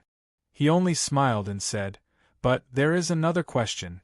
I don't know if there is truly nothing wrong with the palace treasury, or some officials have too much authority, so even if the commoners and workers have complaints in their hearts, they don't dare to say it to me?" These words were too careless. It was an undisguised attempt to frame someone for a crime. Regardless of faction, the officials were all local officials of the palace treasury. Their hearts froze and a glimmer of disgust grew in them. They thought, even if you want to burn 3 fires, you can't use such an absurd method. With the deputy in the lead, the officials all stepped out and said in a loud voice, "Sir, there is no such thing, there is no such thing." Fan Xian lowered his head. His fingers gently rubbed the cuff Cece had just sewn and asked, "There is no such thing?" I heard that these years, the 3 large workshops owe their workers a great deal of wages. Last year, there was even a major incident. Is there such a thing? The officials paused. Last year, because the treasurers had exploited them too harshly, the workers of the 3 large workshops had indeed caused a commotion and 2 people had died. This matter had long been hidden by the officials of the transport company. Unexpectedly, the news had traveled to Jingdo. Since Sir Fan had already said it, then he must have received accurate information. It would be difficult to hide it. The deputy quickly went forward and smiled apologetically. Before the year, the return of funds was a bit slow. The wages were only paid 3 days late. In the end, those unruly people took the opportunity to cause trouble and caused the 3 large workshops to stop work for a day. It brought irreparable damage to the court. Thus, after the transport company discussed it, we asked General Yi to suppress it. Fortunately, not too many lives were lost. Thinking that it was close to the end of the year and you would be arriving soon, there was no rush to report it. In reality, it was not that the wages had been paid late. More accurately, it was that the treasurers had taken too much of the wages they had given out. Under the accumulated anger, the public's anger gradually rose, and the workers began to make trouble. The officials of the transport company did not want to offend the treasurers, nor did they want to take out public silver to make up for the debt. Thus, they pretended to be deaf and dumb. Only when the matter grew did they mobilize troops to suppress it. Fan Xian turned around and quietly said a few words to General Yi. The general's face revealed an awkward expression and quietly responded. Presumably, the role he played in this matter was not honorable. Fan Xian furrowed his brows and gently knocked on the table beside him. Everyone, to put it bluntly, this palace treasury is a business. However, it is the emperor's business and the Qin court's business. Since it does business, then the most important thing is the people who do it. Year after year, delaying the workers' wages. Who would be willing to work for you? Even if they did work, how could they be willing to put their heart into it? In the end, isn't it still the court that loses out? The officials repeatedly voiced their agreement. They all said that in the future, they would strictly follow the rules of the palace treasury and that there would be no more delaying of wages. As for what would happen in the future, that was for the treasurers to deal with Sir Fan Jr. These officials only hoped to quickly deceive the scene in front of them. However, the expressions of the 3 dark-skinned figures sitting in the chairs without official robes became somewhat ugly. Just talking nonsense. Fan Xian shook his head and sighed. Naturally, we won't be delaying in the future. Then what about those we owed in the past? The main hall of the yamen immediately sank into a death-like silence. In their fear, the officials did not say anything more. There were tens of thousands of palace treasury workers. Adding on food, lodging, water, clothing, and a series of other logistics, the number of people reached a terrifying level. The court set generous wages for the workers of the 3 workshops. Drawing water from them had become one of the biggest sources of wealth for the palace treasury officials. If Fan Xian really wanted these officials to spit out all of the deductions from the past few years, it would be a large sum. These officials knew in their hearts that they were hindered by the Qing law and the Overwatch Council's investigation, so they never dared to eat openly. It was only a small gift from the treasurers after they had eaten. Sir Fan was probably targeting those treasures. Thus, the gazes of the officials swept, intentionally or unintentionally, across the three of them. It was as if Fan Xian did not sense the turbulence in the dark. In an even voice, he said, "The court cannot owe its people. The debts from the past few years will have to be gradually made up. However, the matter is complicated and cannot be rushed." Cannot be rushed, the hearts of the officials once again relaxed, but they were greatly frightened by what he said next. 3 days. Fan Xian smiled slightly and extended 3 fingers. Gazing at the officials, he said, "I give you all 3 days to fill in all of the debts for me. Make up all of the wages owed to the workers below. Remember, use the interest from Taiping Money House as the basis. After 3 days, if there are still workers who come to me and say they have not received their wages," Fan Xian said. Fan Xian said, "Or perhaps my subordinates in the Overwatch Council have found out. Sorry, everyone, I will have to show some ruthlessness." Although he was smiling, the officials could already feel a chill beginning to spread around them. The 3 brothers who had been sitting calmly finally could not sit still. With humble expressions, they stood up and said, "Sir, I have something to report." Fan Xian glanced at him with great interest. "There may be cases of delayed wages, but the amount is not large. Furthermore, it is often because the accounts are not going smoothly." The person chuckled. "Sir, you have come from far away in Jingdo. Perhaps you do not know how powerful the unruly people in these places are. Those people bring their families to work. It is clearly one person working in the workshop, but he has to report 3 people. It is not that we have delayed wages, it is that they want to swindle the court of silver." "Oh!" Fan Xian made a sound of surprise. "There is such a trick?" "Yes." The person clearly did not see the sarcasm in Fan Xian's words. Overjoyed, he said, "Sir, those workers are sly and cunning. Relying on the fact that the court cares for the people, they dare to make exorbitant demands. If there are any demands that cannot be met, they will slack off. There are even worse fellows who dare to tamper with the process. These years, who knows how much silver the court has lost? This person poured dirty water on the workers. No matter how good Commissioner Fan's reputation was, he was still an official. How could he sit on the side of the workers? As the saying goes, one's position determines one's position. There was no need to worry about not standing on the side of the workers. Fan Xian laughed coldly in his heart. These words pushed all of his frequent crimes onto the workers. But his expression was not happy. He sighed. "Ah, I did not expect the Emperor to be so benevolent, and yet these people are still so unsatisfied." The person smiled apologetically. "It is indeed so. When I return, I will investigate the matter of delayed wages. But those workers who have caused trouble cannot be easily forgiven. Sir, do not be fooled by the words of these scoundrels. Those people are sly and cunning, and they are truly not good people." Fan Xian looked at this person, and suddenly furrowed his brows. "May I ask who you are?" At the side, the deputy quickly made an introduction. "This is the master of the first workshop, Sir Xiao." "Sir Xiao." Fan Xian seemed a little surprised. "Master of the first workshop? The head of the treasures?" The master of the 3 workshops, surnamed Xiao, quickly bowed. "That is me."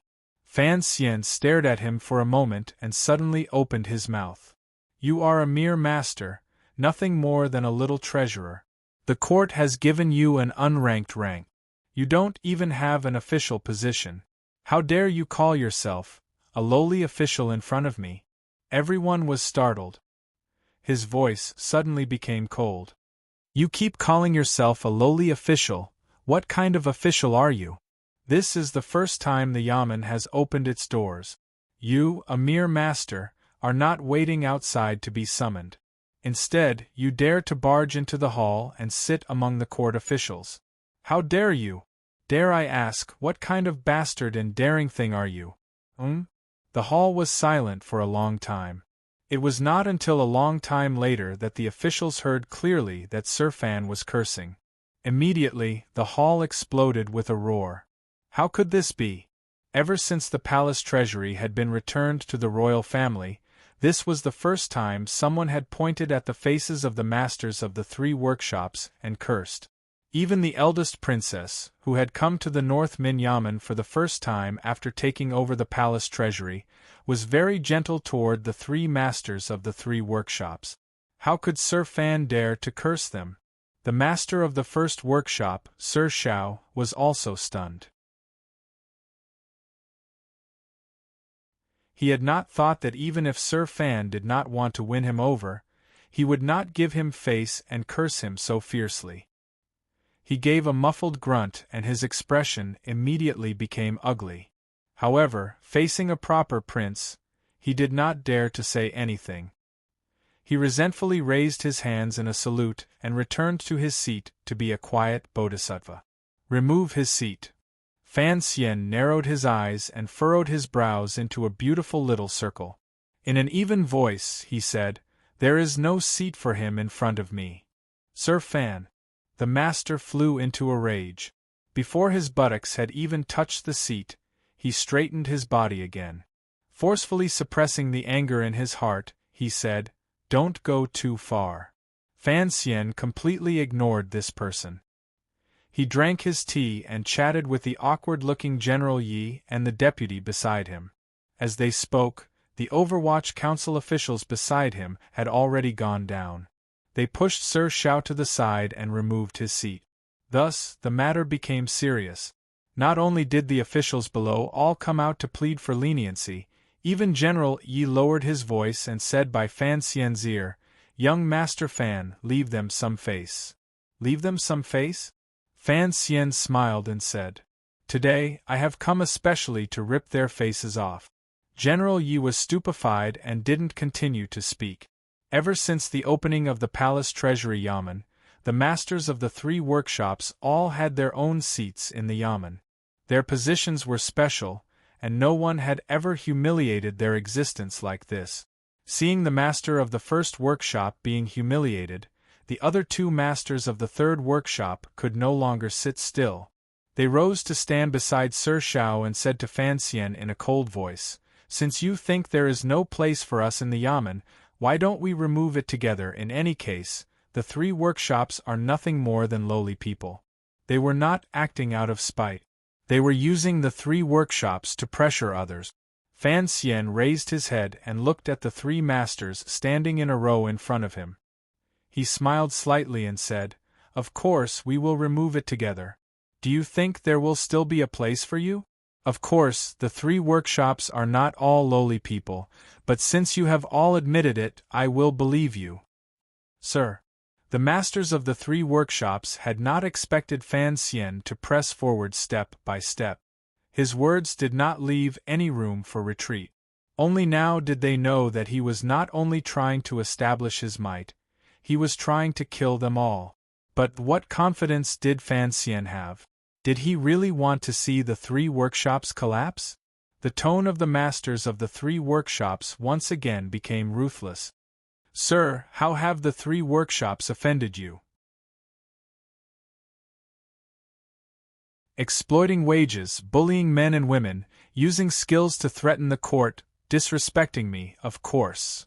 Fan Xian stared at the 3 of them and said, "You have not offended me. You have offended the workers in the 3 workshops, as well as the court and the people who support you. If you wish to incriminate someone, you can always find a pretext," the 3 masters said angrily. The 3 masters said angrily, "Sir, you have just come to the transport company, yet you act so recklessly. Does the Qin court really not have any rules?" "Rules? I am the rules," Fan Xian thought with a smile. Of course, he didn't say these words out loud. He just remembered that when Second Fan had run amok in Jingdo, his favorite thing to say was these ruthless words. It looked like being an official was the same as being a thug. When encountering a chaotic situation where the situation was unclear, it was always possible to use some brutal technique. These 3 people are making a ruckus in the hall. Drag them out and give them 10 strokes of the paddle first. Fan Xian gently placed the teacup in his hand on the table and ignored the pleading words of the officials below. He smiled and thought that he was suffering and tyrannical, but he was impatient. How could he waste his breath on these people?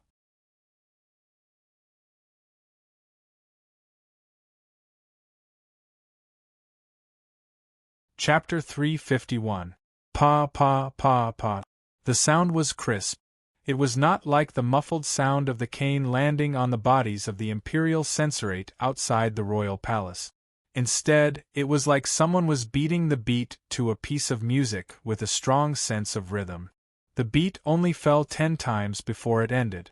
In the end, the 3 workshop masters were not like Brother Baoyu, who breathed in but did not exhale, nor did they faint like Second Fan.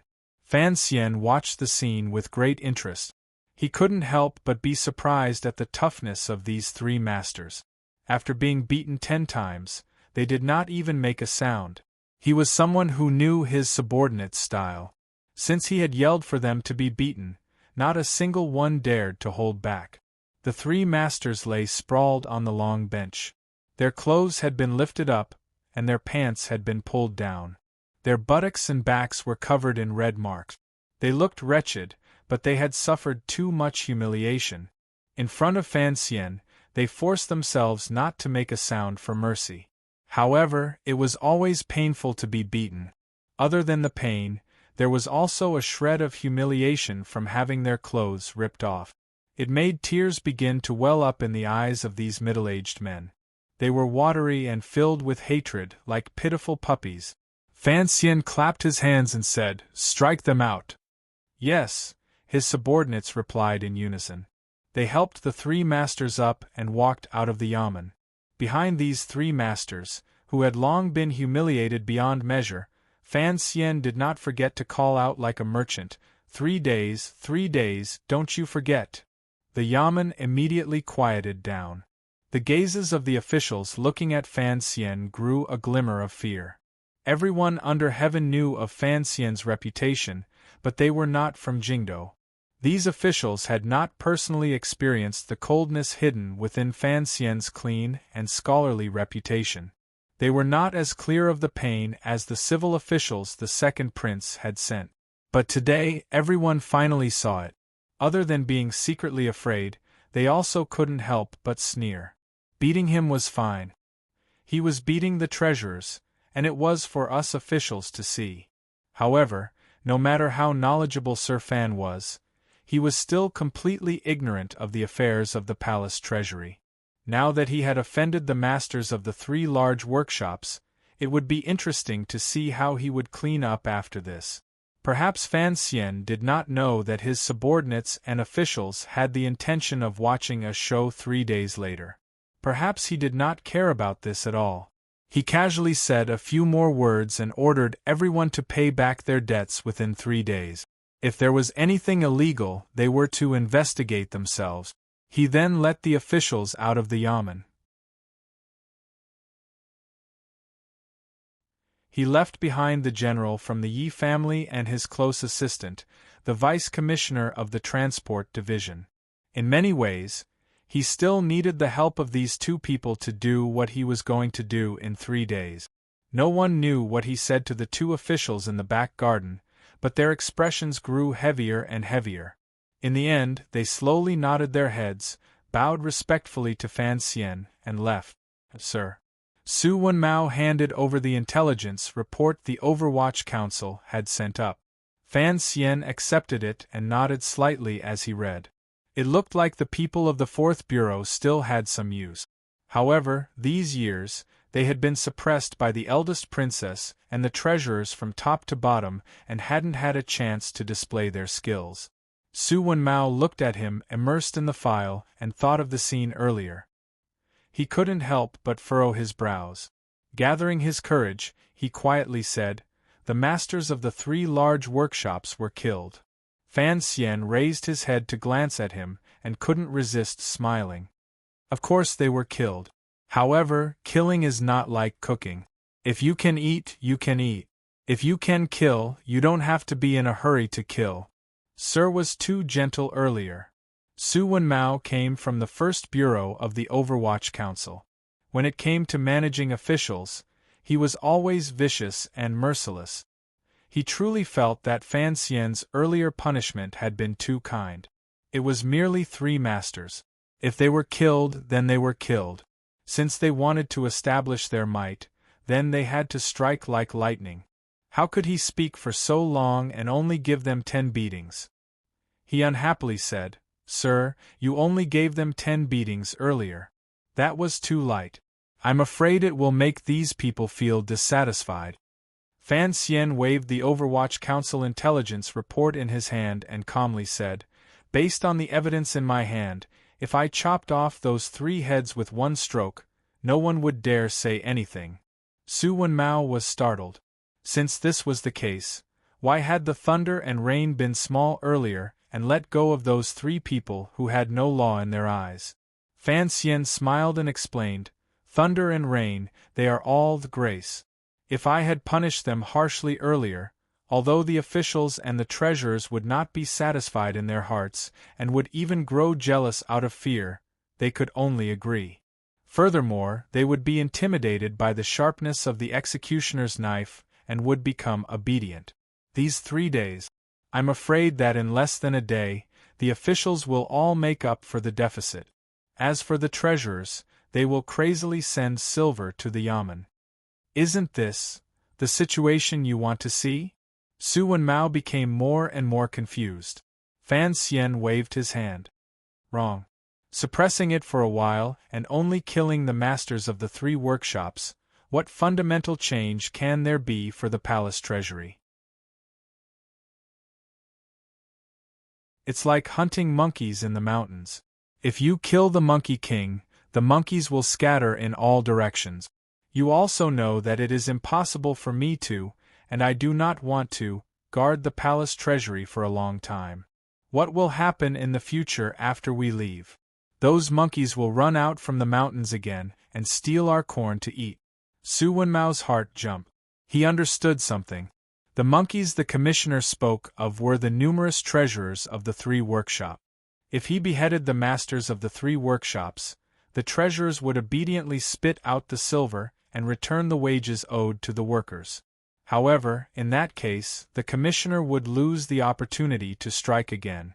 In the future, when the commissioner left North Min and returned to Hangzhou, far away from Shannon Road, the treasurers would probably become active again. The workers of the 3 workshops would probably have to face even more tragic revenge. "This is squeezing out pus," Fan Xian said with a smile. "Your face looks flat, but the pus is still inside, so we don't rush to scrub first. Instead, we need to open up the pores and squeeze out all of the pus." Su Wenmao was startled. It was clear he had never taken beauty classes, but he understood Fan Xian's meaning. He smiled and said, "The complicated you speak of, isn't it to lure the snake out of its hole?" "Lure what?" "This is called beating the snake to startle the snake." Fan Xian touched his smooth hair and found that his description was not very appropriate. He couldn't resist smiling and said, "In any case, in 3 days' time, the humiliation of the 3 workshops being flogged 10 times. Presumably, those arrogant and willful treasurers would not be able to endure it no matter what. What if someone makes up for the silver? What then?" Su Wenmao asked with confusion. He was worried that after the commissioner's reputation spread, those little monkeys would not have the courage to jump out. Learn from past mistakes to avoid future mistakes, cure the illness and save the patient, Fan Xian said seriously. Fan Xian said very seriously, "As long as the treasurers who have not violated the Qing law completely return the silver, I will naturally give them a chance to turn over a new leaf. I am here to manage the palace treasury, not to break it." Understood. When it comes to enemies, we have to divide them, carry out order, treat them separately, and unite all that can be united. Let's see who jumps out in 3 days and we'll know who is rejecting my good intentions. Fan Xian smiled slightly. Not only are we targeting the treasurers, presumably, the trusted aides the eldest princess left in the palace treasury will not let go of such a great opportunity. From Xinyang's perspective, if I offend all the treasurers, the palace treasury will naturally sink into paralysis. At this time, they will certainly jump out. Have the people of the 4th Bureau keep a close eye on them for the next 2 days and finally draw up a list. I will ask these unstable elements to leave one by one. Su Wenmao finally understood everything. The commissioner was going to do a thorough cleanup.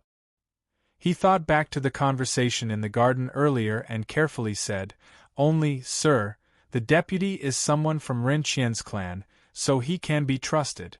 But the Yi family?" Fan Xian knew what he was worried about. According to the news from Jingdo, a few days after the Great Prince married the Great Princess of Northern Qi, Yi Linger finally married the second prince. The second prince had also used this opportunity to be released from his house arrest with the Empress Dowager's intervention. "Don't worry about anything, I didn't say too much. I just had General Yi pay attention to the routes out of the treasury. I'm not so arrogant as to think I can subdue the Yi family with just a few words." Fan Xian smiled. What he had General Yi do was actually to prevent the treasurers from taking advantage of their location and secretly moving out the silver they had swallowed these years. Although most of the stolen silver had been used to buy land, the property deeds, the temperament of the treasurers had determined that they could only be left in their own homes. Furthermore, don't casually connect the Yi family to the second prince and the eldest princess, Fan Xian said after thinking for a bit. The Yi and Qin families are known together in the world. They are not as simple as most people think. How could they one-sidedly lean toward one prince? That would be too stupid. Even if he leans, before the situation is clear, he will still have to give me some face. To fall out with me for the sake of a group of treasurers, unless Yi Zhong truly resents the emperor for not sending him farther away. Su Wenmao froze and didn't say anything more. He accepted his orders and left. Fan Xian sat in the chair and sank into silence. A moment later, he sighed. In the end, Yi Linger was married. What would the second prince's fate be in the future? He was not a kind person, but in the tea shop outside Baoyue brothel, he had once said that the reason he had beaten the second prince into the dust was because he wanted to keep him alive. This was partly because of his relationship with Yi Linger. Another reason was that he subconsciously wanted to compete with the emperor, who was particular about raising his son, to see if he knew how to play or if he knew how to play. For many months, the Yi family had been played by the emperor. With no other choice, they could only get closer and closer to the second prince. Thinking of this, Fan Xian had a belly full of anger. Perhaps the emperor's deep planning and foresight was true, but as an emperor, his paranoia was even more true. It seemed that people sitting in different positions all had their own limitations. The emperor sitting on the dragon chair, his limitation was that he was too paranoia. First, he used the bestowal of marriage to test the waters. Then, without reason, he gradually raised his guard and shamelessly framed the Yi family, forcing them to stand against the crown prince. The crown prince? Then why did the third prince follow him out of the capital? The emperor was truly not someone who ate porridge. He always played tricks that people couldn't see through. Fan Xian was a bit vexed. He immediately comforted himself that he, a little bastard, couldn't understand. Perhaps the old bastard was also messing things up and he himself didn't understand. As for why Fan Xian was so determined not to reconcile with his mother-in-law, it was not because he had been bullied by his son-in-law during the course of their relationship.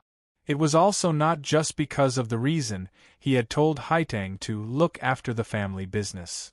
The most practical reason was that if Fan Xian and the eldest princess truly joined hands, the combined power of the two sides would reach a terrifying level. It would be enough to shake the foundations of the Qing kingdom. This was something the Qing emperor would definitely not allow.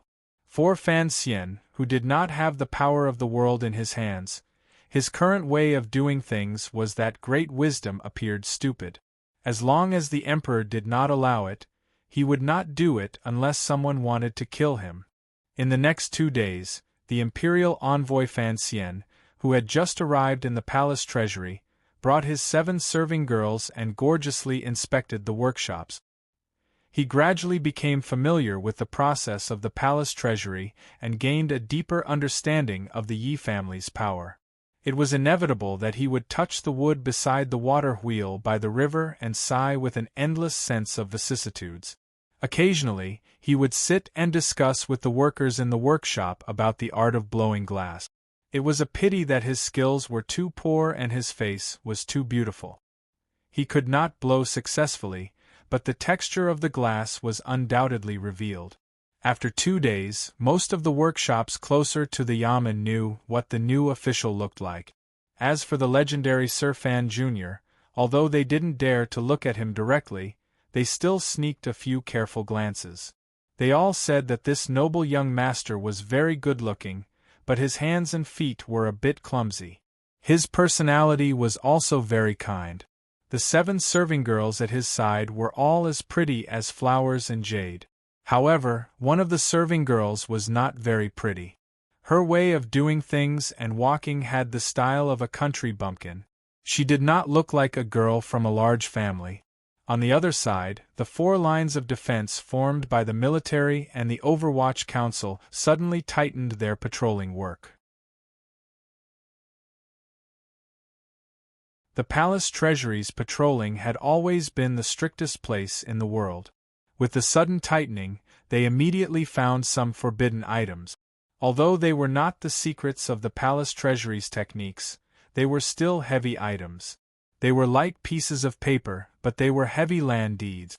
As Fan Xian had expected, the first reaction of the treasurers and related officials, including the masters of the 3 large workshops, after the 3-day order came out was to find a way to move the most valuable things on them out and give them to their friends and relatives outside the palace treasury.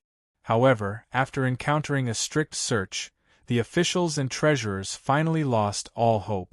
They knew that the new imperial envoy would not allow them to move their property.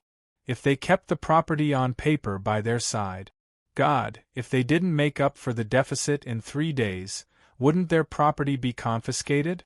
Furthermore, how could these people be clean? If the imperial envoy wanted to find fault with them, death was the word left and right. Danda and General Lin's work was clearly effective. From the 2nd day onwards, no one tried to move their property. A cold wind began to blow between the manors of the palace treasury and the 3 large workshops.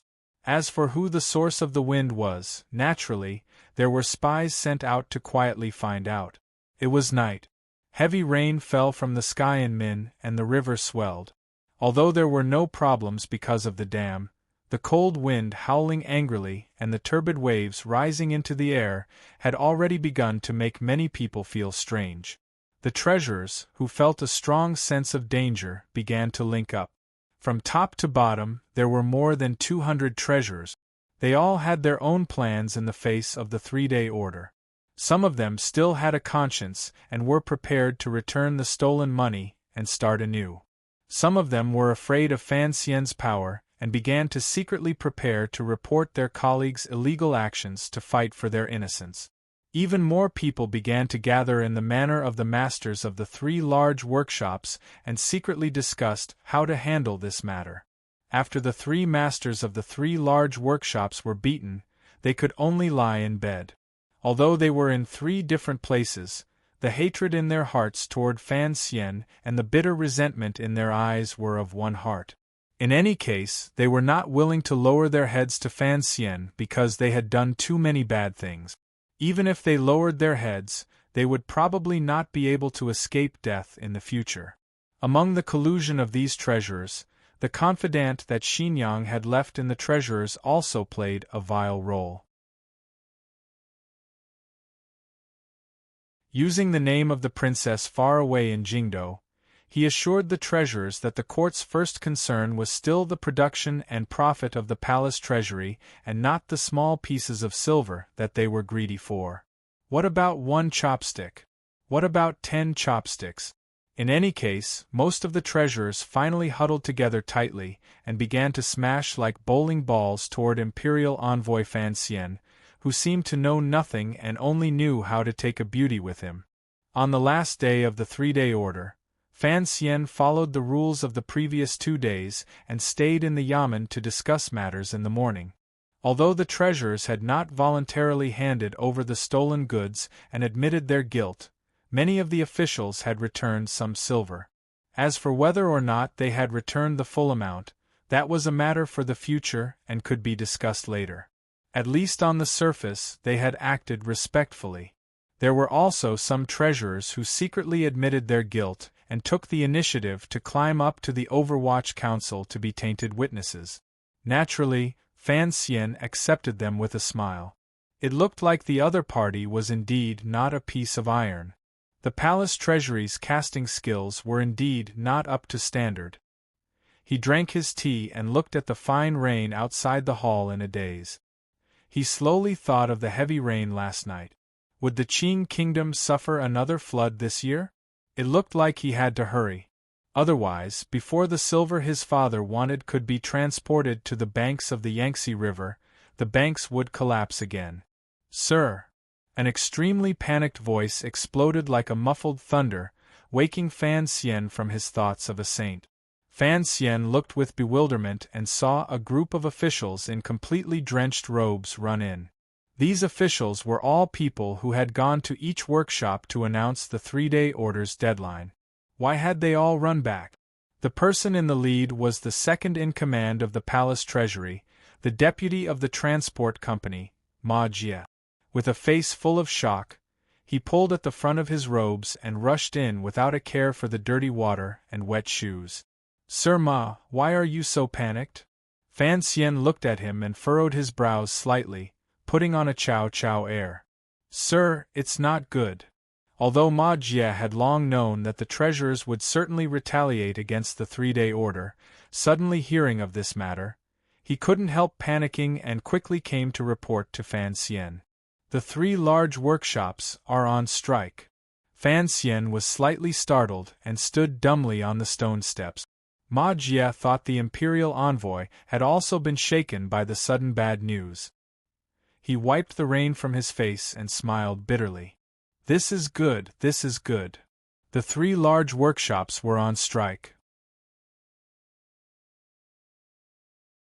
This was something that had never happened since the Qing kingdom had taken over the palace treasury. In reality, Fan Xian had not killed anyone. The methods he had used were not as bloody as the eldest princesses. However, the problem was that Fan Xian had issued the 3-day order and had the power of spies in his hands that the eldest princess did not have. He had also blocked the treasurer's plans to transfer their family property. It was the same as preparing to swallow up the money the treasurers had harshly withheld these years. What was money? Money was the life of most people.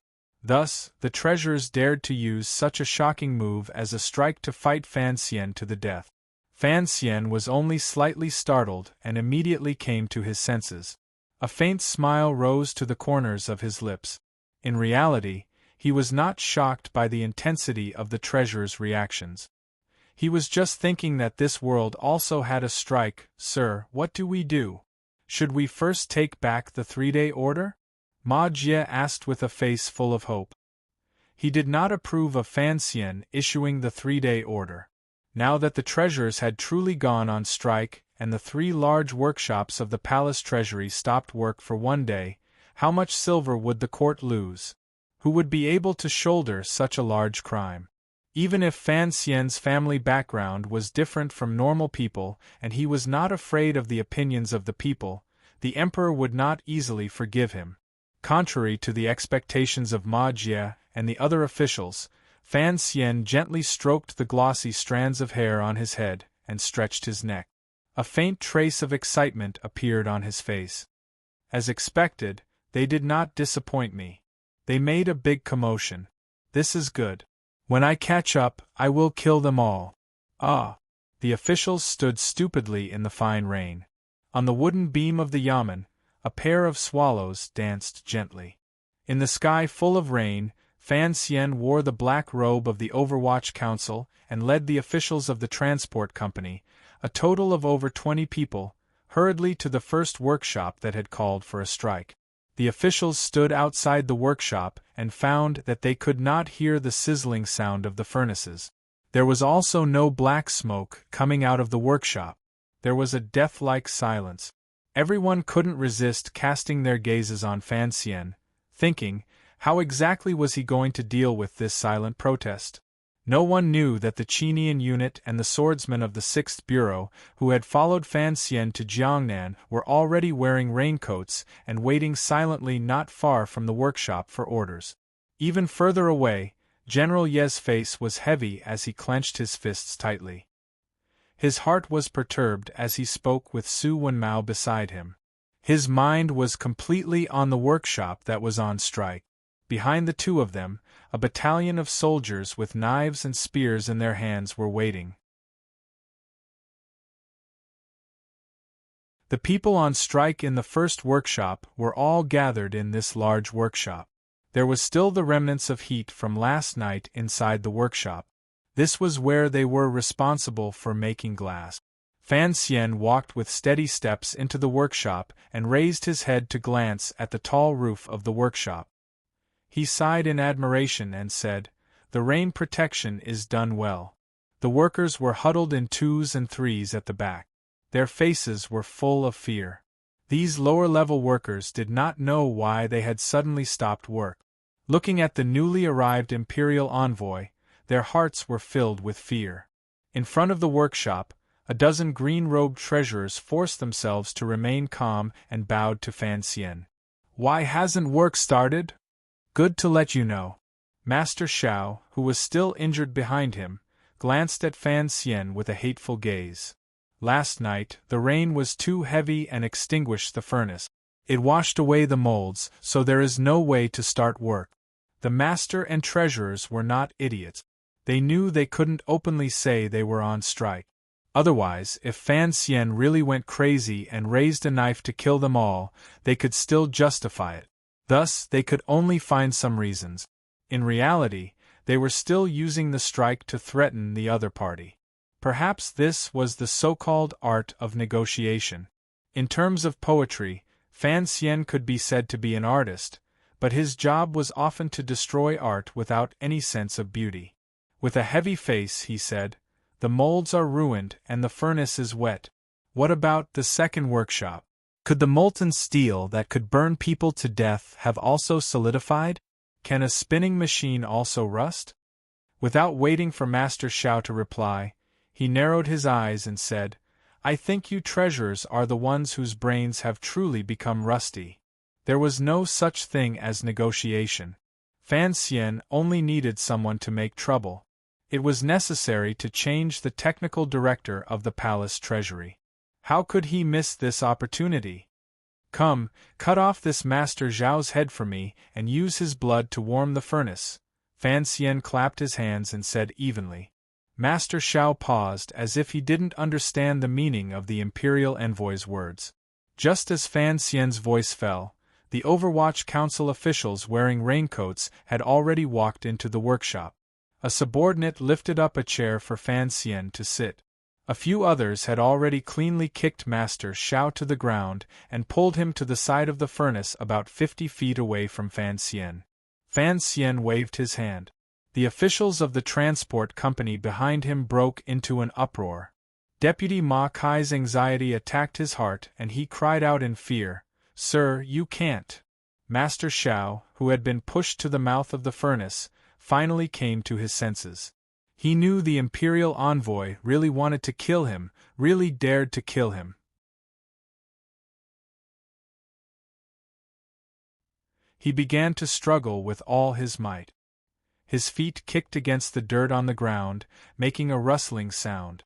With a sobbing tone, he cried out, "Spare me, sir, spare me!" There were many fools in the world who could not see through the ways of the world. It was a bit too late to beg for mercy when they were about to lose their lives. The eyes of the treasurers who were on good terms with Master Shao were about to burst. They all rushed forward, wanting to save Master Shao. With a whoosh, a snow-white knife light flashed. A head with a dark complexion rolled into the furnace. Fresh blood sprayed out and hit the walls of the furnace. Countless cries of shock exploded in the workshop. Everyone was shocked by the bloody scene in front of them. The young treasurers howled in pain and fear. In a flash, they stopped moving forward at the same time. Their survival instincts finally won over the heat in their hearts. Fan Xian glanced at the body at the mouth of the furnace, and then at the hundreds of workers gathered together with faces full of fear. Calmly, he said, "I kill people, naturally I have my reasons." You're tuning in to the Phoenix Knights YouTube channel. Don't forget to subscribe and join us on this journey to catch the most captivating stories.